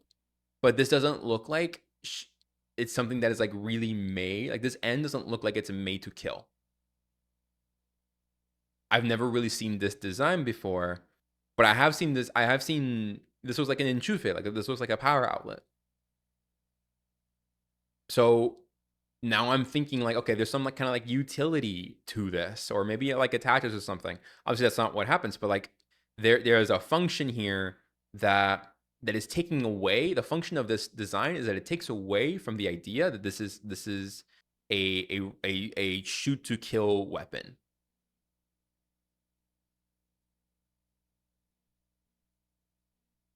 This is such a good design. This is just phenomenal work. Oh my god. Sorry, I'm just like, it's just crazy. It's crazy how good this is. Okay, all right, let's continue. But even with all of these things in mind, how did someone actually start the design process? Well, the classic artists on Overwatch sort of broke it down into 3 categories that you would need to fulfill: your setting, your theme, and your hook. Our setting is our design context, right? Whether we're designing shapes that are evocative of the past, of the future, of a climate that is colder or warmer, etc., etc. Our theme is our shape language. Whether our character and costuming is composed of primarily sharp edges and angular surface transitions, or is it softer with smoother shapes and rounder edges? Is our technology more industrial, or is it more cyberpunk? You know, these considerations will tie in with your setting, but ultimately deserve their own category of thought. This also ties in with our last category of building a narrative hook, which I've mentioned a few times, but what does that actually mean? I think a narrative hook is the hardest element to capture in all of these categories, but it ultimately boils down to just what sets apart one sci-fi design from another sci-fi design and what makes your character narratively stand out from others of the same setting or theme. Right, Genji is a cyborg ninja, and in this design, Here's a really great tip: is to think of code names. I should be taking notes. Whatever, we're already far into this video, but like code names, that's so good. That's so good, because that really sets up the what point you're trying to evoke. Like think of like Metal Gear. We've got like Snake as a code name. That's like perfect.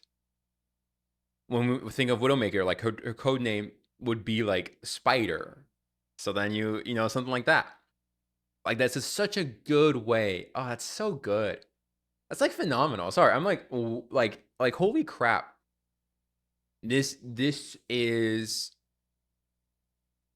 that is such a fantastic way to orient yourself in the direction of what it is you're doing. Is to think of a code name. What is it that people would call them? What is a secret name that they would go under that kind of like evokes who they are? So good. That's phenomenal. That's so good. That's such a good tip. Oh my god. And then someone who is a cyborg boxer. I wonder if you could do this with like a paragraph too. Like could you give like a code name to a paragraph? Carving out this separation is what builds our narrative hook. So to recap, if you're building a character and you're looking at a lot of Arnold's work or Q-Fang's early work, and you're wondering how to capture you know that same essence as a lot of these core Overwatch characters, you'd want to start with creating a very bold and recognizable and interesting silhouette, designed with larger, chunkier shapes. Meanwhile, make sure you understand the world that you're designing for, right? Your setting, your theme, and your hook.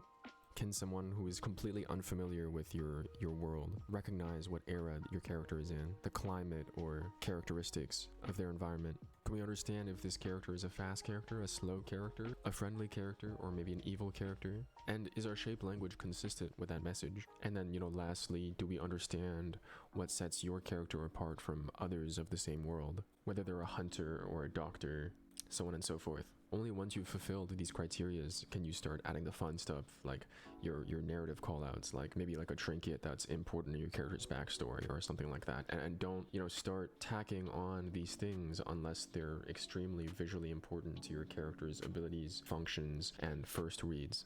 I think a lot of students get confused about this difference between narrative and visual design. Ultimately, what's important to a character might not be important to our audience, and that's an important separation and distinction to make, especially in a stylized production. Something might be intrinsically very important to a character's background or personal story. In a stylized production, something might be intrinsically separation and distinction to make. This is good.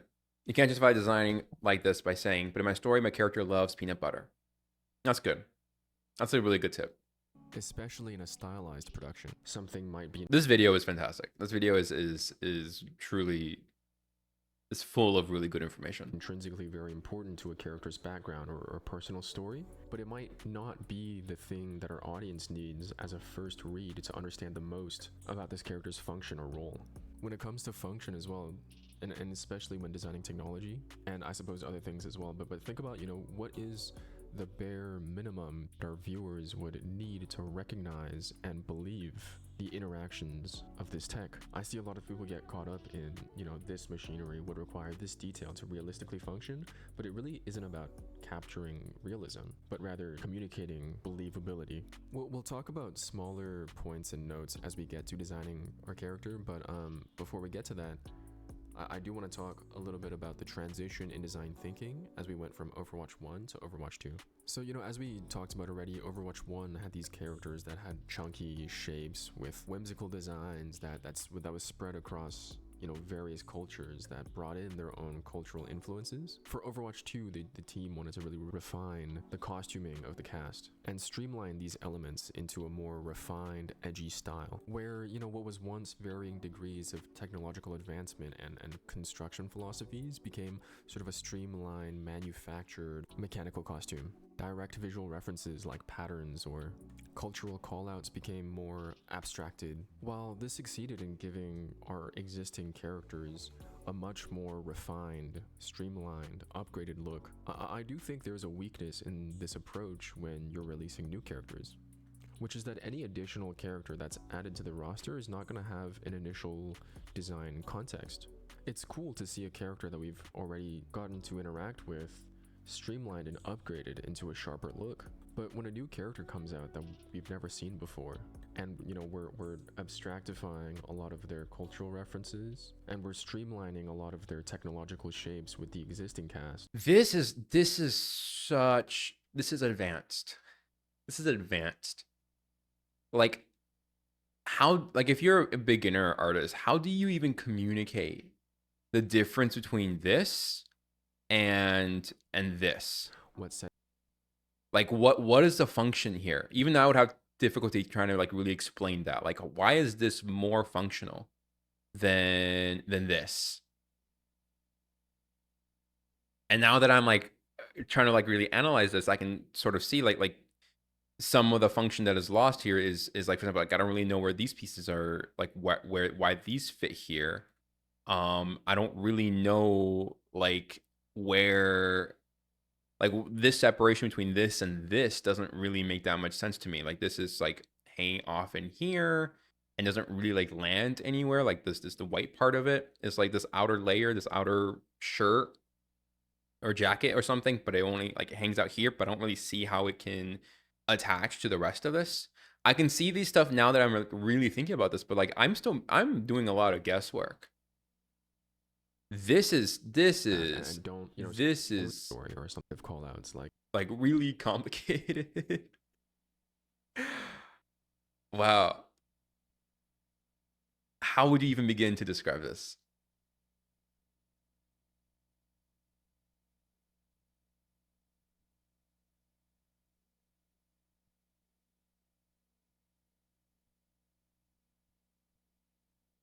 technological shapes with the existing cast. This can create an issue where new characters coming in can feel a little bit less unique or communicative, especially because we've put so much effort into streamlining them with the existing cast. They lose out on what separates them. So, you know, the language gets lost a little bit when I see characters like Mauga, who I personally think is taking a very Overwatch 1 approach to design, right? With a lot of really big, chunky, blocky shapes that are interconnected with each other, compared to someone like Lifeweaver, for example, both of whom are, you know, very successful designs in their own right, but showcase a very different design thinking when it comes to their technology and their costuming. And especially now with the Overwatch revamp, I think it is a little bit hard to distinguish what characters still retain some of the core philosophies of the Overwatch 1 roster and what characters are trying to push into the more streamlined, manufactured look of the Overwatch 2 characters. Before I can start the demo section, I do have to acknowledge that for this video, again, we're focusing deliberately on specifically Overwatch and their concept process. I'm gonna skip this part actually. Alright, let's get started by brainstorming some clear character roles to inspire our narrative hooks. To this end, I thought of a few different, you know, classic video game archetype roles like puncher, kicker, jumper, stabber.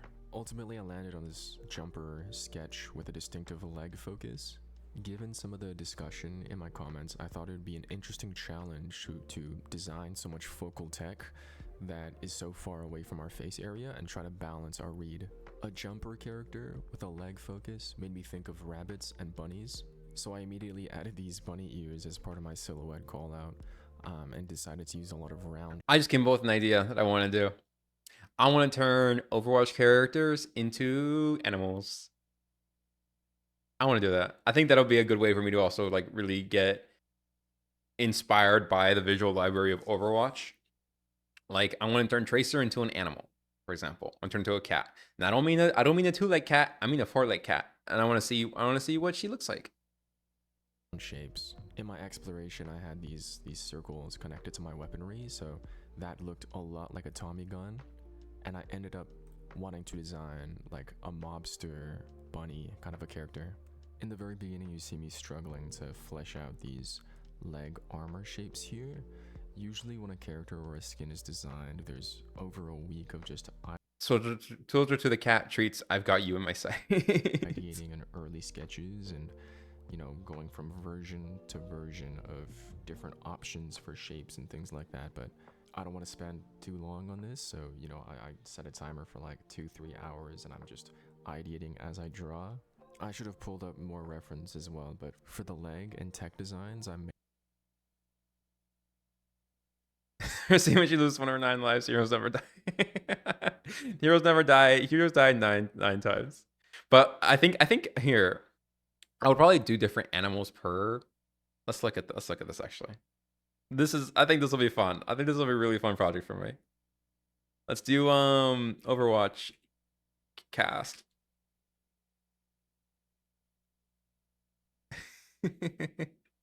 Overwatch characters. Okay, here's what I'll tell you right now what these will be. So we've got some obvious ones. We're not gonna do it. Widowmaker's already gonna be a spider. Like that's obvious. Here's what I'm gonna do. McCree is gonna be a wolf.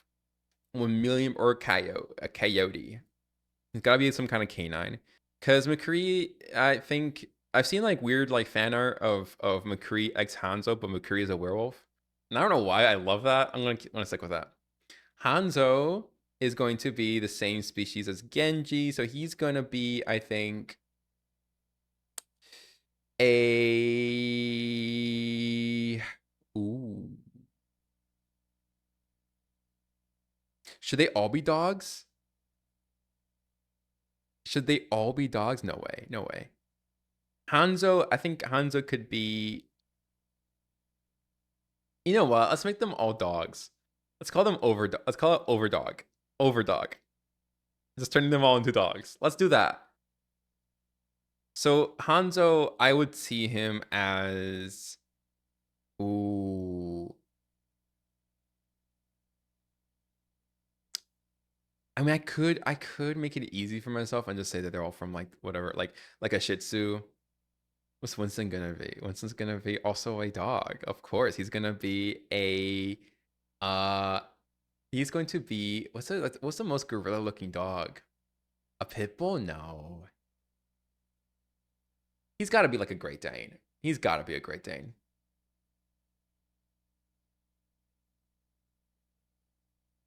Yeah, I think Roadhog is a pit bull. I mean, I would do other animals. I just also want to like I want to try making them all dogs. I want to see that fits. I think that fits my theme a little bit more. Like that fits who I am a bit more. Could that get me popular? I don't know. I do have to think about that a little bit. Like what do people want to see? I think that's kind of cute. I think I could do that. Ash could be a she could be one of those like long nosed dogs. Like that was also get me to like really understand dog breeds because I actually don't know much about different dog breeds. I think that is something that people might expect from me. Like, hey, you like dogs so much. Name every dog. And it's like, okay, you know what? That's fair. I'm not even gonna disagree with that. She could be. Ooh, this is great. This is great. This is a good place to look at this. She could be a Dalmatian. I'm gonna make Ash a Dalmatian. That is Ash 1000%. Mercy is going to be a. Should we make her a Borzoi? Is that how you say that? I know those dogs. Those are the ones I was talking about with like the long nose. Bourgeois. Bourgeois. Is that how I say it? Bourgeois. A Newfoundland. Wait, no. Winston could be a Newfoundland. Winston could be a new. Okay, that's Winston. That's Winston. All right. This is our list. Got Winston here. We've got. One of these is gonna be Reinhardt. We could do. Ryan could be a Mastiff. This is a really funny idea. I'm going to do this.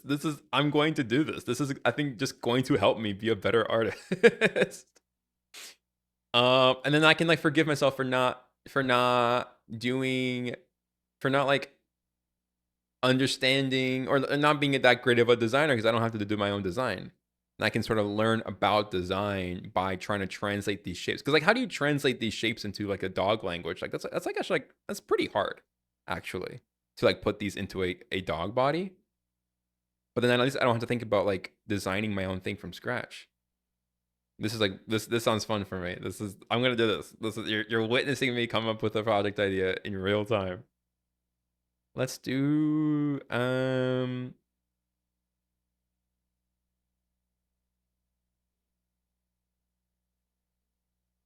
Echo. Who would Echo be?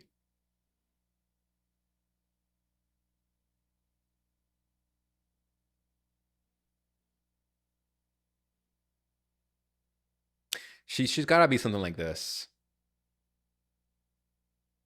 A great Pyrenees. She's got to be something like that. Okay. All right. I'm gonna do it. Mainly looking You're at gonna watch those me. more You're gonna watch common, me. the You're the gonna. earlier This is Lucio gonna and happen. Diva drawings. So you'll see a lot of similarities in the way that these mechanics are constructed. Again, the goal with this demo isn't to create a groundbreaking, completely innovative new design, nor is this a representation of who I think should be on the roster. It's more, again, just a drawing exercise. I find that there's usually a lot of content out there for the foundational design considerations, like finding good reference, um, telling a good story, giving your character's personality, or something like that. And I totally get that that's the fun part of character design, but you know, investigating the production visual design principles of whatever media you're interested in, that's, you know, sort of the next step in that process. This is so key. There's a lot of there's a lot of fine information on YouTube, but it's really hard to like elevate it to like production As I'm ready, drawing out this leg, I'm going a back production to ready Overwatch level. 1 principles of clear, Because it's not always clear like what is a good design or not. interconnected shapes in our machinery. So every time there's a plate of armor or every time there's a joint, I'm asking myself, is this connection point clear? And are we understanding how it's attached to These are really good graphics the as rest of well. the costuming? Understanding the three-dimensional forms as you're drawing is one of the hardest parts for me in my line work. I've always been much more of a painter, so you'll see me struggle a lot to design these shapes starting out. So if I get stuck on a part, I'll move to the upper body, and you'll see me cheekily sort of, you're not supposed to do this by the way, move into the portrait and draw some of the facial features. As I'm designing a lot of this tech, one of my key focuses is on retaining the design rhythms that I initially established when I laid out the drawing. These S-curves and C-lines can't be disturbed by any detail that you're adding to the character. So here's another really good observation is that when you add detail, it's really easy to, this is a good word, to disrupt the gesture. And so you have to add detail in a way that can still like either doesn't interrupt the gesture, or if it does interrupt the gesture, then you counter interrupt it with another shape. The main gesture can never be taken away. And our audience still has to get the sense of the same flow that's in your drawing. I find that this is a lot of the times the reason. This is great. This is such a good video. There is so much. There's just so, it's so hard. It's so hard to elevate your art to like the next level of going from like the beginning to like the more advanced. And there's so many people, I think that hold on, you're saying something interesting. Can you make the dog from the show movie you want to write into an Overwatch character? Yeah, that's what I would, that'll be my next step actually. So like I'll do like 5 or 6 like dogified Overwatch characters to sort of like develop the confidence, and then I want to create an Overwatch character. Like, turn the dog character. I have this dog idea with like the gun, and so I want to like, like remove it from that context, and like, what if it was an Overwatch character instead? And really try to like solidify the shapes into that. I think that'll be like that's kind of exactly what was thinking about actually. Put them in Discord. Oh, I will for sure. The Discord, I think I'm trying to think about exactly what space, I'm trying to think about what exactly it's going to look like in terms of like just its function and what's going to be in it. But I do know that I'm going to post art in it. I also know that I want to have space for other people to post art in it as well. I don't know if those spaces should be merged or not. I guess for now, I'll just keep them in the same space. And by art, I don't just mean drawings. I mean any creative thing.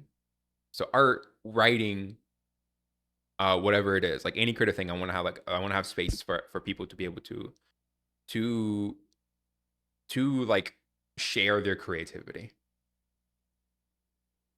Type sketches that have great rhythms, but then once they refine those drawings, they find that the drawing and the pose and the machinery. Yeah. Although there is a people have creativity challenge, but there is also a second pass to this, which is that I want to separate the types of creativity into two. Because this is how I separate my type of creativity. I think there's like two big types of creativity. I call it, there is honesty and there is dishonesty. Those are like the main two modes of creativity that we tap into. Honesty, creating something honestly, or actually let me start with dishonesty. That one's easier to explain. Creating something dishonestly, it means to create something that is actually doing something else. So it is you are serving some like very like some function that you already know that you're doing, and you're using that art to fill that function. So for example, let's say you are trying to practice getting good at drawing hands. So that is dishonest way of drawing, because really what you're doing is you're trying to improve your hands. You're not drawing for its own sake. You already expect what the drawing is going to look like. You're not really tapping into fear. Like, you're protecting something. So it's the art exists and you're doing something with it. The art is a means to something. That is dishonest. That is the dishonest way of drawing. Which is, by the way, a good way of drawing. This is like a good way to. This is not like, I also want to demystify, or I want to like de-antagonize dishonesty as well. That's one of my missions. So that is a dishonest way of drawing. And then the honest way of drawing is not knowing what the drawing is going to look like, and not knowing what you want or what you're going to get out of it. Drawing anyway, maybe because of fear, like in spite of fear or because of it, and discovering something new about yourself. That is much harder to do, especially in a drawing, like while drawing, because while we're drawing, we are working with ourselves. Working honestly is much easier when you are collaborating with others. So, I'm excited to see all the progress stuff around the script. Yeah. I have a lot of things that I wanna be able to start sharing soon. I think I'm gonna start with. I want to kind of focus on sharing one thing at a time. I want to be very clear about what it is I'm going to share. So I'm going to, like, whatever it is that is going to be my next project, I'm going to be like sharing that, like maybe in the Discord or something. I think that based off of my current skills, so the big project for me right now is creating a live 2D VTuber model. That is like my big project. So I think that is going to be the thing that I do, is creating a live 2D model. So like a VTuber model. That is the thing that I signed up myself for. So we're gonna start there, and then once I finish that, then I might want to try tackling maybe two different kinds of projects at once. Like, I have like the script, and then also the like maybe this dogified Overwatch thing. Or maybe maybe the dogified Overwatch will be like a simultaneous project. I don't know yet. I'm still figuring out like how I can best work on multiple things at once. But I don't expect to write a script before I finish the VTuber model. Although, again, I might change my mind. So there's like the script, for example, would be working honestly, because I am also like scared to write the script, and it is also like a very new to me. Like, this whole thing is very new to me, and I'm discovering new things. So like the thing that is motivating me is actually fear. So that would be working honestly. But then working dishonestly would be, for example, doing study exercises or practices to like sort of like cultivate this like skill building. That would be like whatever goes into that would be then I would categorize that as dishonesty. And now the reason why I want to start labeling these two categories like this, like art into these two categories, is because I think it helps make a lot of sense about what is it exactly that we're trying to do with our work. What is it exactly that basically setting a lot more realistic expectations about what we're getting out of our work. And I think that can help people really be able to like understand why their work is results in the way that it does, so that we don't ask ourselves questions like, why am I such a horrible drawer, or why can't I draw, or why like I can't write, or I'm a shit writer, or stuff like that. We like those thoughts exist because I think we don't really have a good understanding of our expectations of what our art should look like, and we don't have a good expectations on that because we don't set ourselves to define that. So if this, like, I don't know if this will work, but like if this helps people, if it helps people like have a better idea of what, or just like if it helps people to overcome their fears and to be kinder to themselves when creating art, then it's worth it, because that is the thing that uh like we need that. We need to pave a path for people to be comfortable with being uncomfortable, to be kinder to themselves, and to create art for its own sake, while also but of course not ignoring the truth, which is like we also want to improve our art. We need to be able to tap into both of these sides of ourselves. And like, frankly speaking, like no one should have to die, right? In the effort of getting good at art. So if this, helps people, maybe it'll make things worse. Maybe I'll be making the planet a worse place by like introducing these weird ideas into art practice. But my hope is that if we can say like, hey, this drawing is dishonest. This drawing is dishonest because it is not.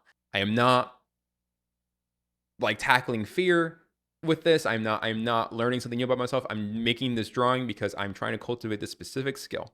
Then that gives me a pass or failure that I can say, hey, I like was able to succeed in this specific thing or not. And that has nothing really to do with my like worth as an artist or whatever, or the things that make me like the artist that I am. Like this was always a dishonest way of approaching art. I don't know. We'll I guess I guess I kind of have to see like how people respond to these ideas. The design gets very static, and typically the reason for that is they've lost sense of their design rhythms. As I moved into the upper body here, I was thinking a lot about what kind of gangster I wanted to see. Yeah, I think the rest of this video I'll watch later. So yeah, I see, what am I feeling right now? Hmm.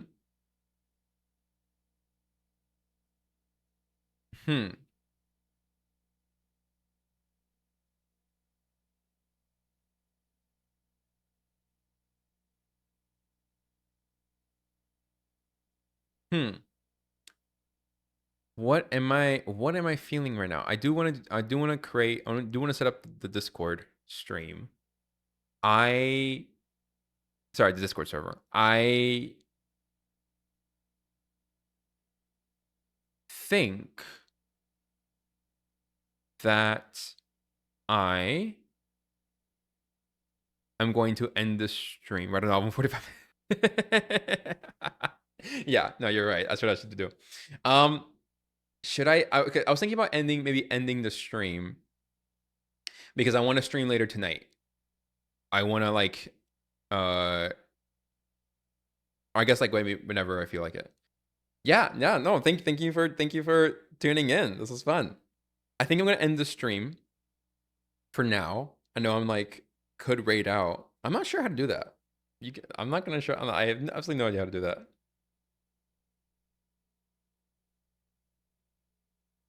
I'm gonna raid to. Oh, so that just means I'm raiding people to like you're gonna raid to like somebody else's stream. Is that what that means?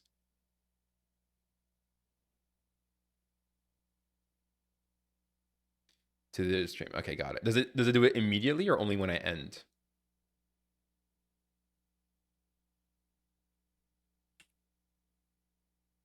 All right, I'm gonna raid.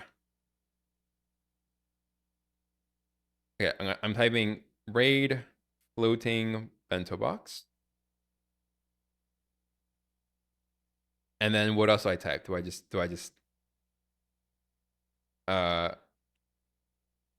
raid, there we go. Floating bento box. And then what do I just hit enter? Do I control? Do I have ways? Okay, I'm gonna look this up. Twitch, how to raid. Raid username slash enter. Oh, okay. So then I do that and then that'll give me a pop-up. All right.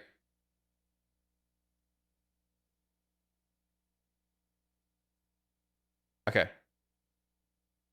All right. I guess goodbye. Okay, goodbye. Raid now. Oh. Okay. Oh, I had to say right now. Okay, all right.